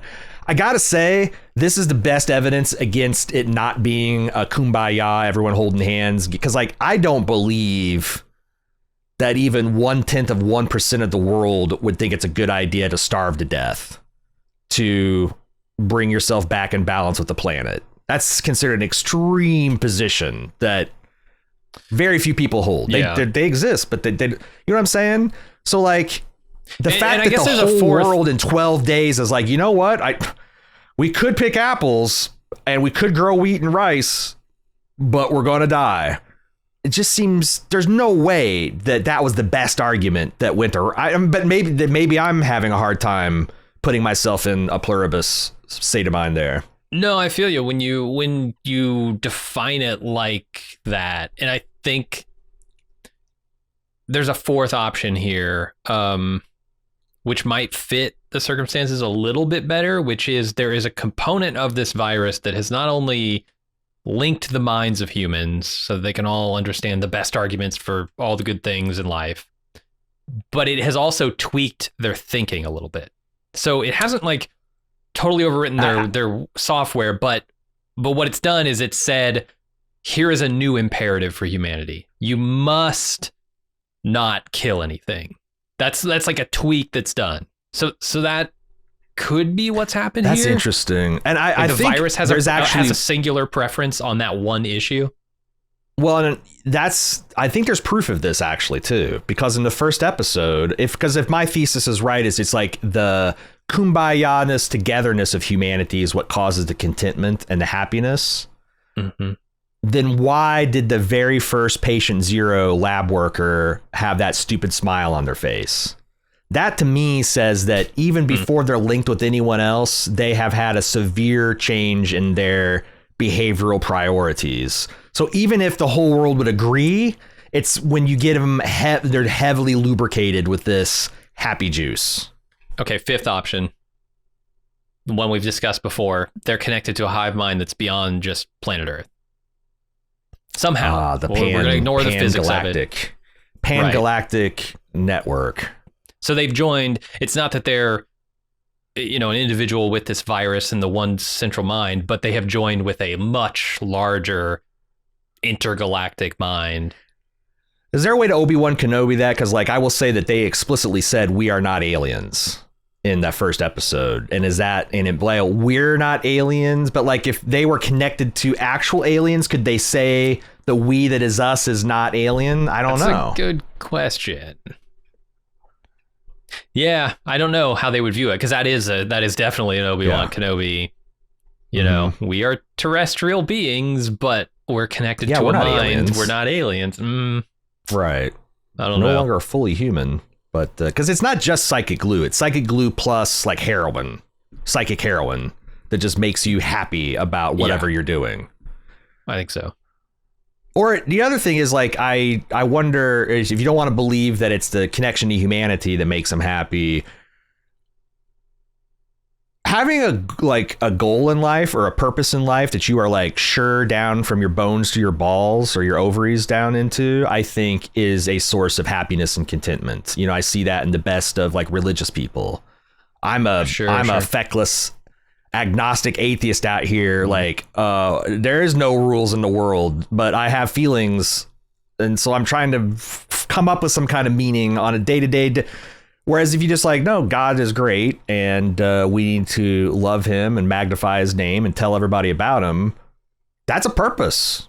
You were put here to do that. And that's a lot. So maybe just, you don't have to change anything about a person other than the solid assurance that they have a purpose. It is to reproduce, and they know it's the most important thing.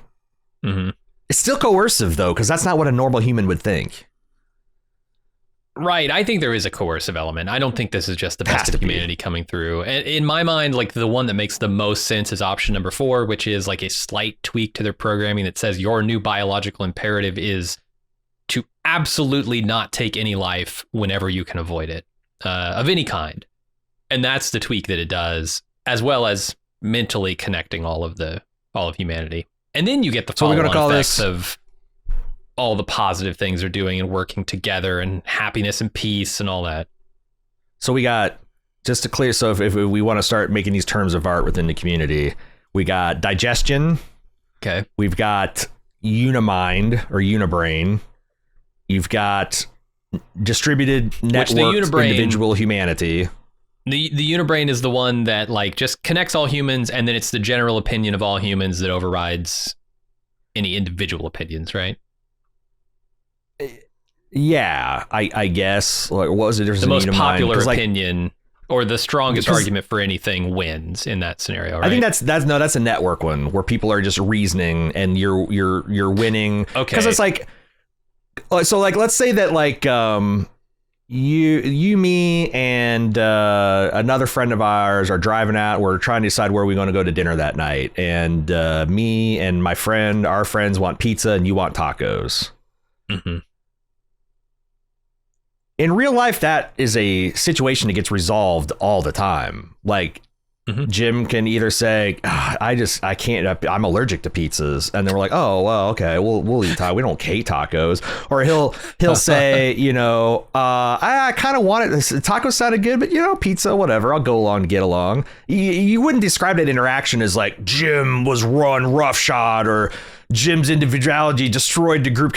It's just like, yeah, you're always, as humans in relationships, balancing needs, passions. Like, okay, we both need this thing, but you want it way more than I do.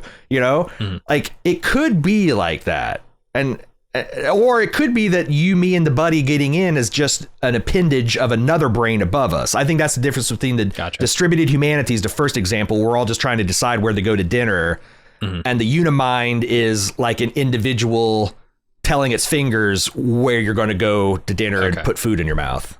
Yeah. And then you've got Pangalactic, which is number 5, I think. Yeah, whatever. Right. And then heroin, which is essentially you're coercing through making them feel an unnatural pleasure about something. You're hijacking the human's reward system, like task and reward system to do your thing that you want. Just like one of those parasites, just like the fucking fungus from The Last of Us. Yeah, cordyceps. Nasty stuff. Okay, there we go. Are we ready to go down to Paraguay? Let's do it. We're going to roll back the clock 3 days. I love this language. We're 12 and a half days. We're going to roll back 3 days. To check in with Manusos in Paraguay. He seems to be running out of options with his ham radio scanning. That's what I got. Except for one strange signal that we can talk about. But as he considers that, he gets his first video from Carol. Her message of fierce resistance resonates with him and inspires him to venture out to the city, back to his home, to retrieve his car and leave the city. Before he leaves, his joined mother tries to make contact with him once again, which he rebuffs. So we now understand that the woman in the Volkswagen has been his joined mother this whole time. Yes. Nice little wrinkle there. I'm not a ham radio expert, but when I see someone that's been working through things like at 3 hertz at a time and they're at the 9999.0 mark, I feel like that's got to be the top of the dial. Yeah. Like he's checked them really all now. Mm-hmm. I think that's the story they're trying to tell. And so yeah, he's checked certainly a lot of them, if not all of them. And the way you know that is he's going back through his logs now saying, okay, I heard this weird thing on this one frequency. Let me go back to that and see what's happening there. Another question mark. What is this sound? Do you have any guesses on this? Because I'm at a loss, man. What do you describe? How do you describe it? Because this is on frequency 8613. Mm-hmm. To my ear, there's a rhythmic, like electromechanical type sound that's happening with perhaps some kind of voice or some kind of vocalization going on in a different layer of that. To me, it sounded like one of those sprinkler systems where it's like...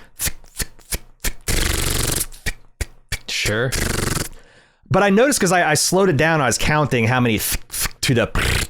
And like, I thought it's like, oh, would it be interesting if it's like always 4 thumps and then 4 quick thumps? Because it's almost like a signal that's repeating, rewinding and repeating and rewinding. Reminds me of that scene in like Hunt for Red October where the sonar guy's speeding up the Red October. So it's like so fast you can hear that it's rhythmic, and it's got to be man-made if it's rhythmic. But it's not quite rhythmic. Sometimes there's 4 to the 5, and it's... So I don't know, but I gotta believe it's a man-made something because it's way too regular to be a natural source. Yeah, I agree.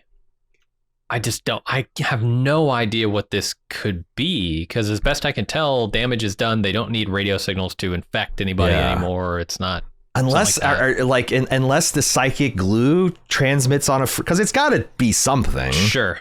I can see that. But the problem is like Vince doesn't seem like he's going to explain. Like I get the idea that he's explained about as much of the alien virus as he intends to. And now it's just all outworkings from the things that we know and the things we'll yet to discover. But maybe it just seems like that feels right to me. That feels like it makes a lot of sense. If they're communicating telepathically, somehow they need to be connected physically in the universe, right? Yeah. Like, I don't think this is so sci-fi that it's literally magic. So I was getting to like, what if this narrow band frequency happens to be their psychic? This is the carrier signal we're hearing. I like this. Would imply it could be blocked. Yep. Or disrupted or used, like turned against them. Yeah. This, and you know, this has to be important, right? Like him getting with Carol has to be peeling back another layer in the things that they don't want her to know. About how to reverse this. Maybe reversing this is as simple as disrupting that signal permanently. Could be. Yeah. Which seems very simple, but like you just roll around with a cell phone jammer on the right frequency and you're good. I wonder if there'll be some kind of, because like maybe this is going to go with like it is actually undid very quickly, but the problem is a substantial part of the world doesn't want to stop. Like, okay, we've been disrupted as an individual. I want to go back. And then it's like you could do whole seasons where it's like, how do you deal with that through like law, legally? How is that viewed spiritually, morally? I'm sure he'll figure it out. Yeah. No, that's a good point. I mean, that in some ways is almost more interesting than just keeping this about the loneliness that Carol's feeling for, I don't know, 5 seasons, whatever. Because I will say that's something that was interesting that I think the Pete, or maybe it was a Popcorn for Dinner guys, pointed out that like what we got from Carol effortlessly unlocking the shotgun and unlocking the key when it was right in front of her the whole time is like, look how easy the solution was. And it was right in front of your face the whole time. And son of a bitch, you could have done it any time. Yeah. It's interesting that is mentioned when she thinks she's got the possibility of, you know, turning the whole world around.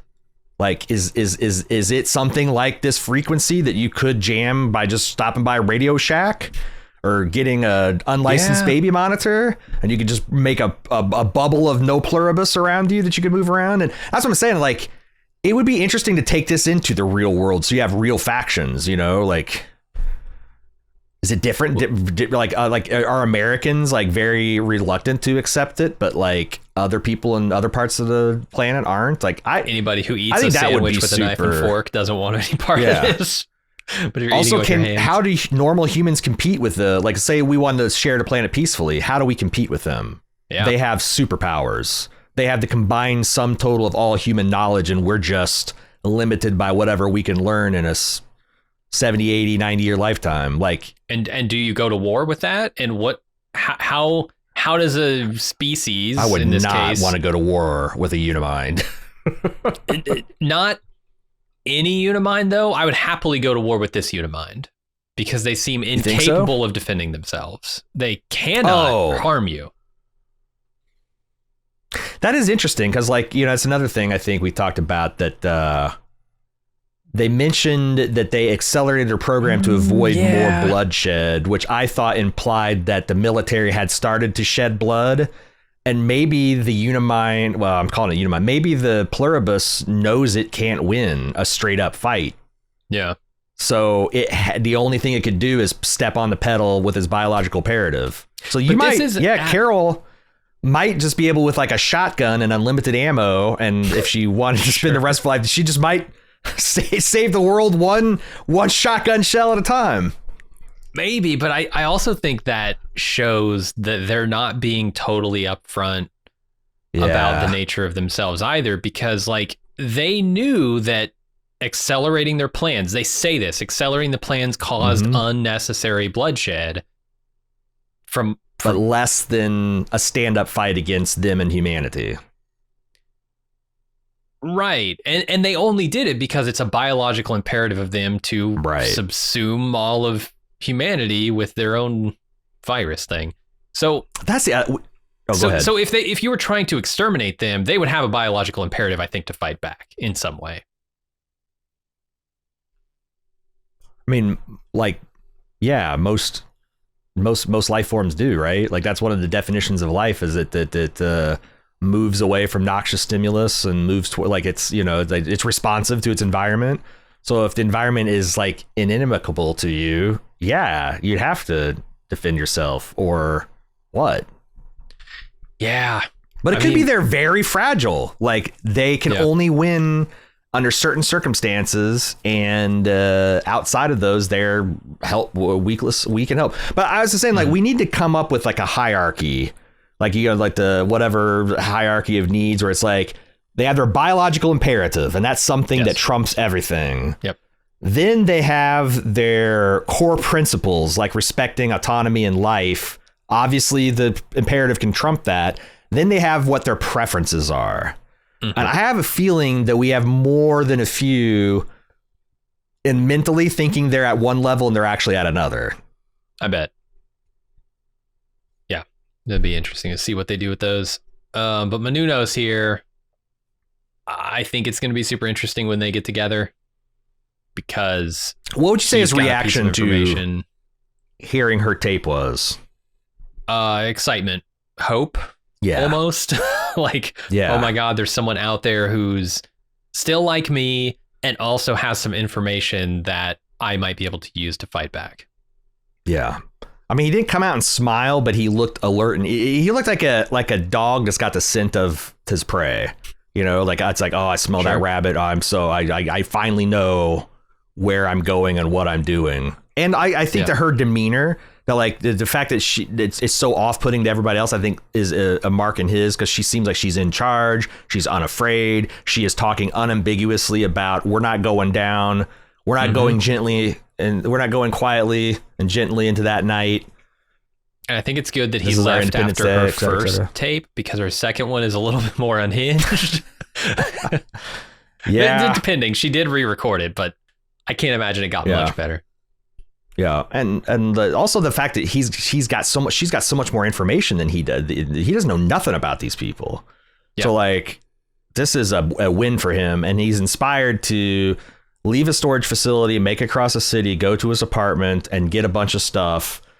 I want to talk about some things that I learned about Manousis here in his apartment. He's got a picture of what looks like 40-ish, 50-year-old man with a little boy sitting beside him. I'm assuming that's his dad. I assume so. And that what he says about his mother being a bitch tells us a little bit about how he grew up. Yeah. Yeah. I think his dad might have passed at some point, and he lived exclusively with his mother. Oh, I was taking him, maybe his dad was the one that raised him, and his mom abandoned him, and then in a cruel twist of fate, during the joining, his father dies and his mother survives, and now she's the emissary that they keep sending. Yeah. God, they need to read the room. Like, that's why that is weird though, right? Like they try to get Zojia, this like pirate fantasy woman that's just an imaginary person in Carol's head, but then they've so this is interesting. Say his mom's a raging narcissist. The Pluribus takes her over. Do they just see? Can they not read between the lines and be like, oh, this guy hates her because she was a terrible person? Or do they just think that like, oh, this mom thought that this son was a waste and like a constant disappointment, but like maybe her showing up to him will be what he needs. You know what I'm saying? Like, it's a one-sided perspective of that relationship. Yeah. Right. If they see Carol's crap through their most ardent, then they have to be viewing their son through a lens of someone who obviously, and it's a hard thing to do, to get your children to despise you. Mm-hmm. I thought that was really interesting. Yeah, I don't know. I'm fascinated to uncover more of this, though. I mean, he uses very strong language about his mother, calls her a bitch in this scene. So, you know, he's got a backstory that should be interesting. I did love him also plowing into that home cooking. You know, he gets in that trade, and it reminded me of like Mac and Always Sunny when he's cultivating mass. He's just like having so much pleasure. He's just moaning and yeah. He gets he gets a bunch of maps for Central and South America. He gets in his car. He gets a couple of jerry cans because he knows it might be a while between gas stations. Jim, do you know? And more importantly, do you think Vince Gilligan knows about something called the Darien Gap? I don't know about it, but I assume Vince Gilligan knows everything. So tell me about it, I guess.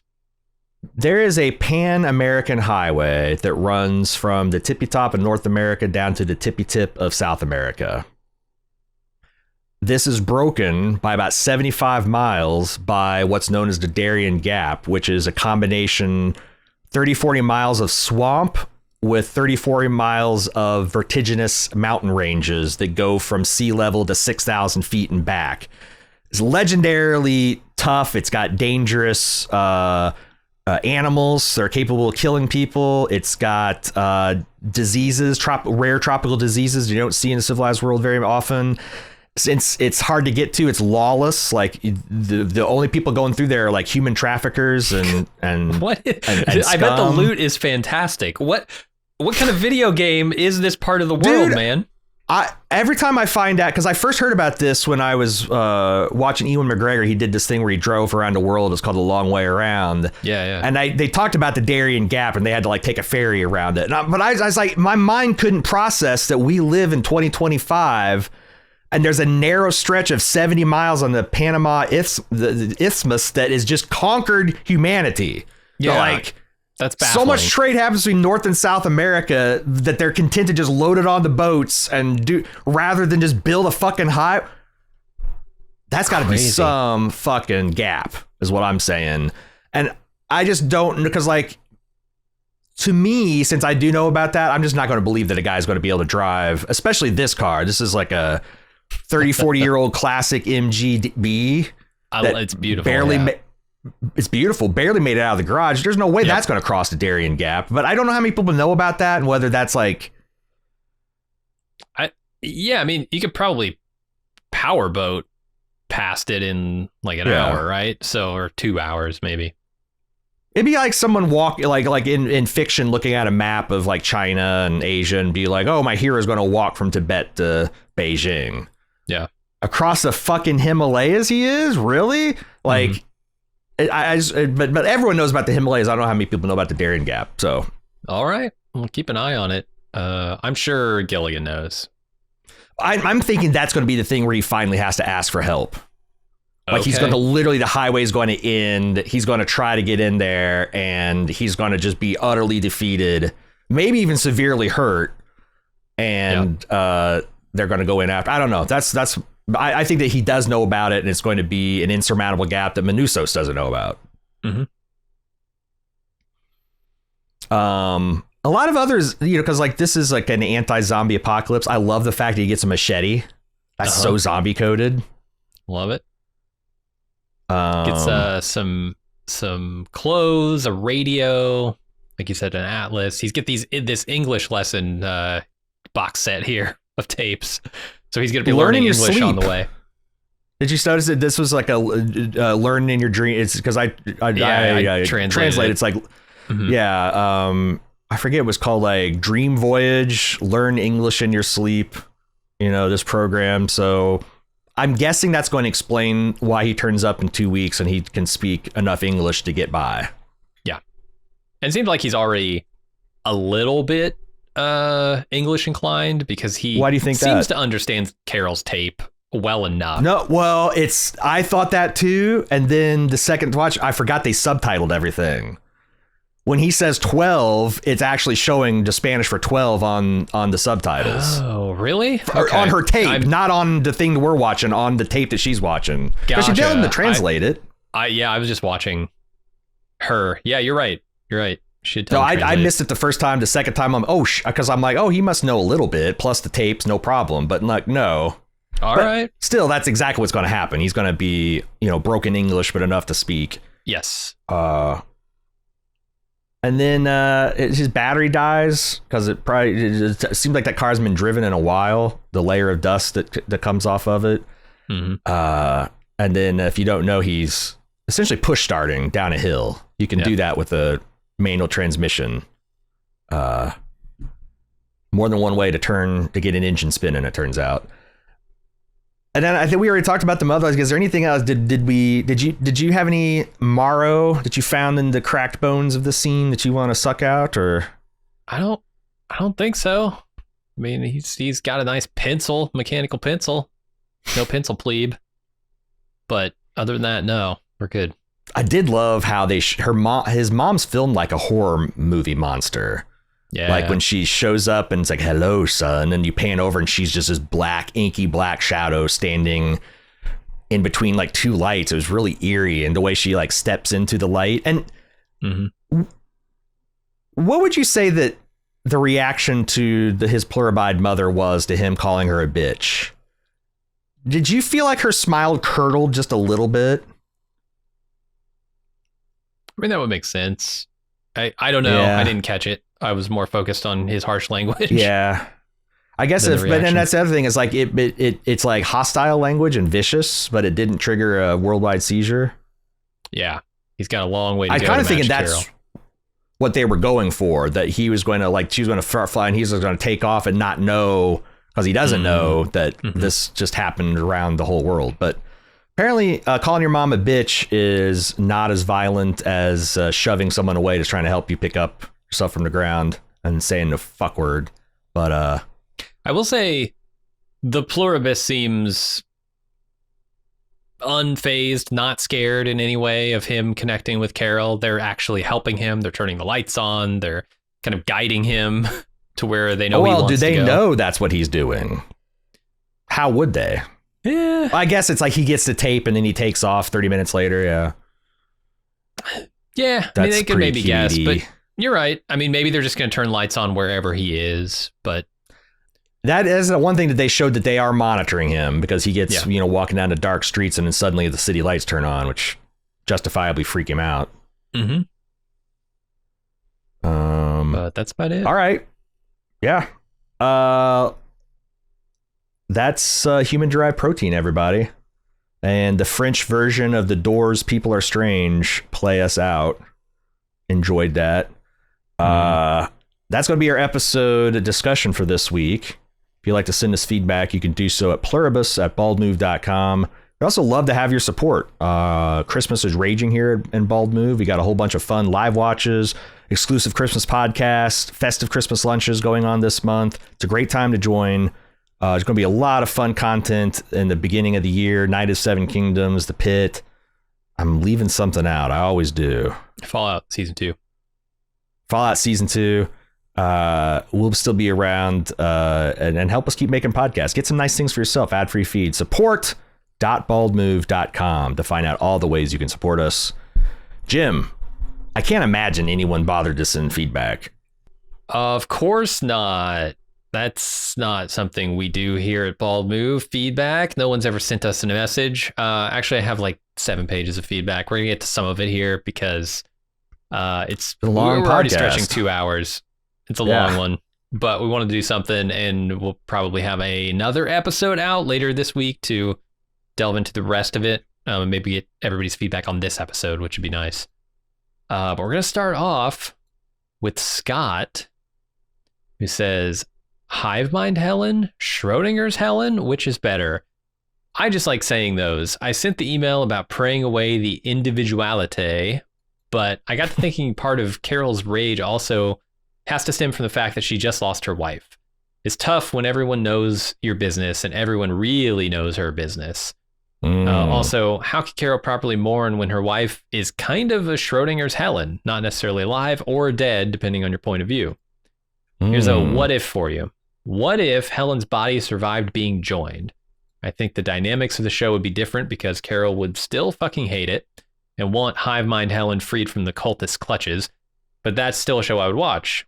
In that vein, I'd really like to see someone who was married among the English speakers have discussions with their spouse who is joined. The others seem cool with it. I think I would be half and half. It would still be great to have your spouse because that hive mind deal is hard for us to picture, but I wouldn't like their individuality taken or want mine subsumed, as is their stated intention. I'd also fiercely protect my children in the hive mind, but would also like it if they weren't in the hive mind. Aaron, your spouse joins the hive mind. Are you happy they're still a Schrodinger spouse, or are you disappointed because you're not sure if you'll ever get them back?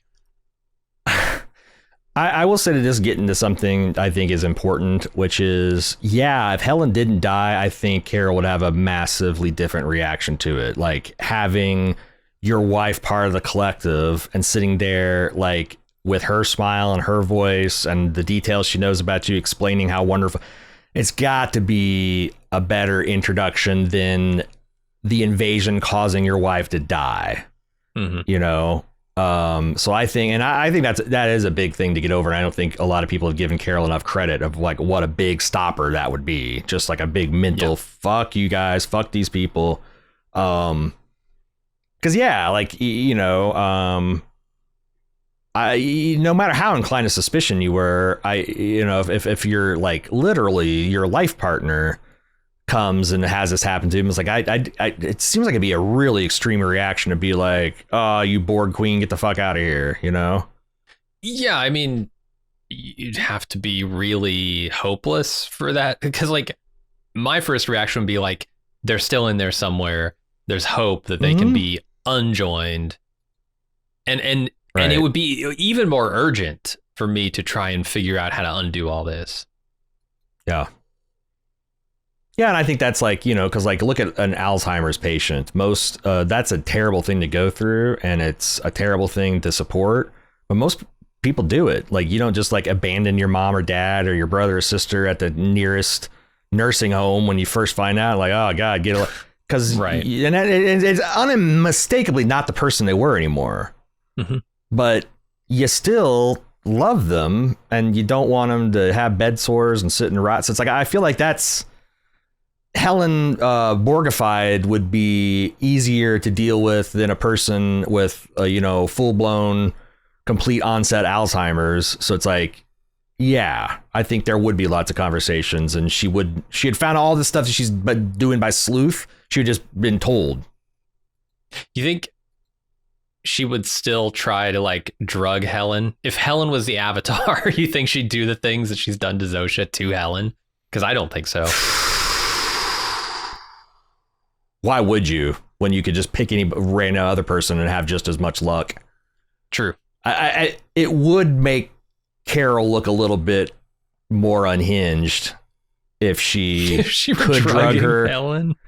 Well, I'm saying no. If she could drug Helen, and that's because like that's saying that like this is a very dangerous thing, and I value Helen arbitrarily. It just puts a nice bow around the fact that I actually only care about Helen. The rest of humanity can go fuck itself. Nice.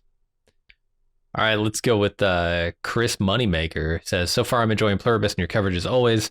Something you guys discussed after the second episode with the meeting of the immune I thought was great. All those people were from outside America. Many of them were from Asian countries. My wife and I were watching. I'm an American-born guy from rural Virginia, and she was born and raised in a large city in Asia. I definitely would not classify myself as some... That's different.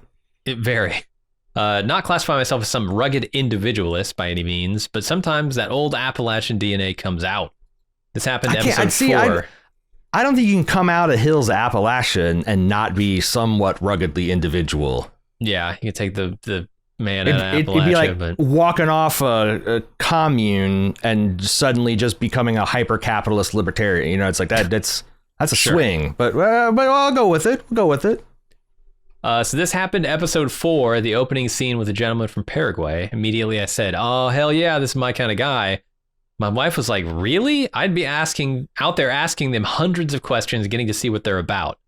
I bet there are a ton of these conversations going on amongst viewers right now, and I love that dichotomy. Hopefully I wouldn't be eating dog food, but I do think for now I'm with that guy. We and Carol know a lot more information about the Pluribus than someone holed up in a storage facility, or so we think. Major chaos breaks out, and then suddenly everyone in your world turns into creepy, all-knowing, smiling pod people. Yeah, I'm not trusting anyone for a minute without more information. Keep your pod people food. Stay away from me. I won't be talking to you until I know more. I really like that contrast, right? It's like the cultural differences between the people. All that stuff is gone now, which is like the interesting thing about the Pluribus. It's gone. There are no differences. It's on the back. Oh, right. But as a viewer and as like a survivor of this scenario, you would be differently inclined depending on where you grew up and what your background is. Yeah, you can't help but have those, biases that you aren't even aware of, Mm-hmm. So I think that's a great point. And I do love how Manusos is like on this continuum that's even further to the distrust of the others than Carol is, Oh, yeah. I think that's great that you finally... Because Carol has been this like kind of like out on her own island zealot, and now she sailed west and found an even purer source of zealotry, and how is she going to deal with that? Oh, let me ask you this. So here's something I didn't think about when we were having our conversation about the literalism of the Pluribus. Could Menounos be the guy to unlock that concept for Carol? Because he's so new to the language, he's thinking in very literal English words. So how would that manifest itself, I guess? I like where you're going with that, but... Like when he hears the Pluribus say something, because they don't... It doesn't seem like they're using a lot of metaphor. She'll be like... well, they said this, and I'll be like, wait, I thought this meant this. Well, right. I assume, and yeah, I could see that. Kind of show, I could see that. A mirror in more than one way. That could be interesting. Anyway. That'd be a cool idea. I like it. Let's move on to Matt, who says, I wanted to send this in regards to Vince Gilligan fans watching Pluribus. I fit into a weird middle ground. I watched the first season of Breaking Bad, and that's it. I've seen no other storytelling from Gilligan, which I don't know how that happens. You are an anomaly, sir. Yep. I don't have a good reason for stopping. It just didn't interest me. Okay. In fact, the only reason I even know much about him or any of his characters is from listening to you guys for a decade. Oh, and his one episode of Community where he was the inventor of a VHS Western game Abed plays. Yes, that is entirely true.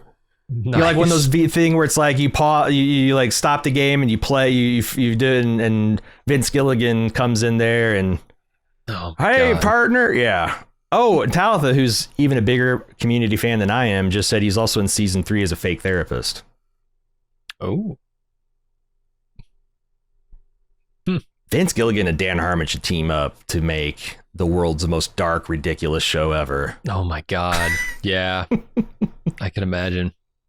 He continues here. Anyway, my feedback officially about the show. I think the main reason I'm enjoying it so much is because it's reminding me of my favorite show, Baldy Award winning The Leftovers, which, yeah, I think you've talked about also, Aaron. I love watching a major event happen, and the majority of focus is on the results of that event rather than the event itself. I also fortunately and unfortunately identify with Carol on a lot of things, much like I did Kevin Garvey. I would love as much lore as possible, but I'm okay going multiple seasons and never really knowing where the alien virus came from. I'm all in on Carol and her journey. I also love the writing, which is giving me the itch to go back and try Breaking Bad again and maybe Better Call Saul. I'll tell you, I couldn't recommend those anymore. They are just fantastic shows. Would you recommend going chronological, going Better Call Saul then Breaking Bad, or would you do Breaking Bad, Better Call Saul? I'd go with Breaking Bad. Yeah, because there's a development of style over those years that you might not have much patience for Better Call Saul if you don't experience a little bit of Breaking Bad. That might be a good. That's a good thought. That's how I always kind of like default to the release order because That's how they were intended. That's how it was intended. That's how the author intended you to do it, you know? And I don't mean intended like when I mean like all the little Easter eggs and connections to other things are designed to be enjoyed in the order that they were written, not, you know, chronologically, if that makes sense. And then we've got an email here from Allegra, who's it's titled Extinction.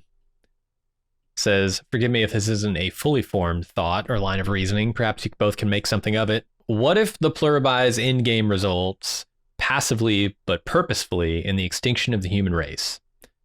The hive mind in the show is constantly working to sustain the planet and its resources. They're efficient, clean, and incredibly mindful of Earth. They don't kill or cause harm on purpose. Everything they do is geared toward long-term balance, sustainability, and equilibrium in all senses of the word. I don't think releasing all the world's zoos populations into their respective environments was careful stewardship of the earth. So I don't think that they really care about stewarding the earth in the way you and I are thinking about it. But that's the only exception I have with that. Carol, on the other hand, may represent the jaded and spoiled facet of the human race, but human nonetheless. One with access to practically limitless food, resources, and advanced technology. Everything is expected and expected now, with little to no thought for any or long-term consequences. She's shown desperately wanting to reverse the joining to bring people back as individuals. She's fighting, or so far, more like shouting a lot for the human race as we know it. So what if the hive mind's real end goal is in exact opposition, to wipe out humanity altogether, not out of malice, but as a way to preserve the planet and all other thriving life on it? Perhaps they beam their signal from system to system to work to preserve life in its most natural form. The unfortunate result on Earth being humans just don't fit into that equation. I think that's a cool idea. I think it works better if you suggest that like what if this is an alien's way of getting around the great filter? The three body problem is eventually going to grapple this, is that like, you know, there's like essentially when you're an intelligent species in a galaxy and you achieve the ability to start exploring space and send signals in space, you should start thinking about what happens if another intelligent society receives your signal. And there's like the three body problem goes into this really great, like, you know, like a dialogue tree of like, let's assume that they're, benevolent. And let's assume that they're at the same or less technological level as you. Then what benefit would you get out of making that contact? If they're higher level of technology than you, it doesn't matter whether they're benevolent or malevolent. You're not going to be able to stop them doing whatever they want to you. I'm getting to the point where it's a particular pragmatic, rational approach to when you see a species that are broadcasting a location to eradicate it. Because that way, you know, like there's a non-zero chance of your civilization ending because of this contact. So any extreme response would be justified. I think it'd be a cool idea is if this is like a very gentle euthanization, like that they've put this thing and it's going to keep propagating further and further away, giving them a bigger and bigger buffer space away from their homeworlds or whatever. And it's going to have the whole planet just quietly, peacefully go back to hunter-gatherer stage and no longer be a threat to them. Mm-hmm. That's kind of diabolical, but I don't know how you'd ever figure that out without the aliens coming and saying, oh yeah, this is what we did. But sure, I take your point. Like there's menacing. There's certainly, now that we know that they're going to largely go extinct, that there's a lot of menace here in what the aliens have done, even if it is their biological imperative. Right. There are a couple levels of horror here, the pod people type horror, and then the horror of the consequences of that. Yeah, I don't know, because like this is also, as we talked about occasionally, a very effective weapon for minimizing threats. Like they don't even have to go with, well, let's take them back to hunter-gatherer stage. They could just go with, we now own their minds. You know, like if they are Right. connected somehow to our consciousness, then they don't need to reduce us to anything. They could have us advance technologically, but as long as we are kind of, you know, joined to them, then they have nothing to fear. Yeah, that's true. So, and is that, but I think more to your point, like this sort of benevolent, hostile takeover,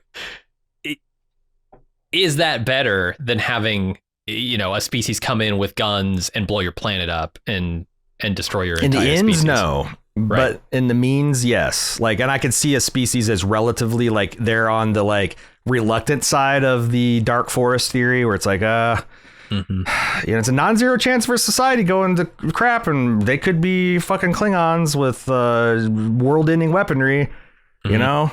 But we're not going to be cruel about it. Like, you know, we execute criminals still, which is considered barbaric in a lot of places in the world, but, like, we're not sawing people in half and burning them at the stake anymore. We're now trying to kill them as painlessly as possible. And I can see, like, a species, like, what is the species-wide intergalactic form of culling something like that? And I don't think it would be a big fire of the cataclysm. It'd probably just be like, yeah, let them be, just bliss themselves to death. Yeah. All right, let's go with one more here from Zach. Says, I've been struggling with this show, and this is causing some cognitive dissonance. I expected the show to be a mix of The Leftovers, The Good Place, and the Monk robot books. Oh, interesting. I've not heard of these. But it isn't that yet. It's not? I don't know about the robots, but it feels like a pretty good mix of the kind of wacky zany of the Good Place with the societal wide impact and examining of what humanity and grief are of Leftovers, but maybe it's a robot. Well, I think the key word here is yet, Zach, because you've identified like the core feel of this show, or the I guess the potential of this show, right? Because Leftovers has 3 seasons of deeply philosophical analysis of people and humans at large, but like, and up until the last episode or two, the first season of Leftovers could have been terrible. Like I was thoroughly, but like depending on how they decided to finish it and square that circle, it could have been. But yeah, now we know it's like 3 seasons of the best television ever that ends A+, and the Good we're comparing that to like a show that's 90 seasons. I don't know. It has so many seasons. So yeah, we're just on the cusp of like getting to some of these story things that I think would connect it more to Leftovers and Good Place and that. And maybe these Monk robot books. I don't know what they are, but anyway, Zach says, let us say for a moment that the Pluribus is speaking the truth and everything is much better and everyone has a godlike view of history and everything is understood in total and all wrongs forgiven. If this is true, and this is the desired outcome from the senders, would this be a non-violent solution to the Dark Forest problem? Oh my God. I ran right into this one. Pie. Damn I saw that there was a chance of a superior theory coming into the feedback later, so I killed it in the curb. I got that discussion out so it'd just be redundant. Sorry. Well, that's a bummer. Okay, let's do one more then. How about Sam? And then there were one is the title of this email, the subject. He says, do you think you could have been reading a bit too much into this? Isn't it more likely if it's just a little joke, as in all the Pluribi have Carol left alone in Albuquerque and then there were none?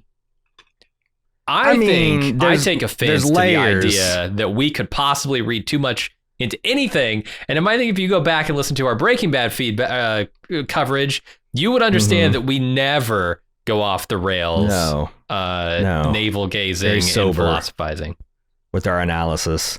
I don't know where the line is, because it's like, because it sometimes goes both ways. Sometimes like there's references like this that can crack open a whole season, and sometimes there's reference like this that's just barely touching at the themes or reinforcing the themes. It's just something they're doing to amuse themselves. You just never know until the season develops. But like, I don't know, like a bunch of people called the one area that are being picked off one by one.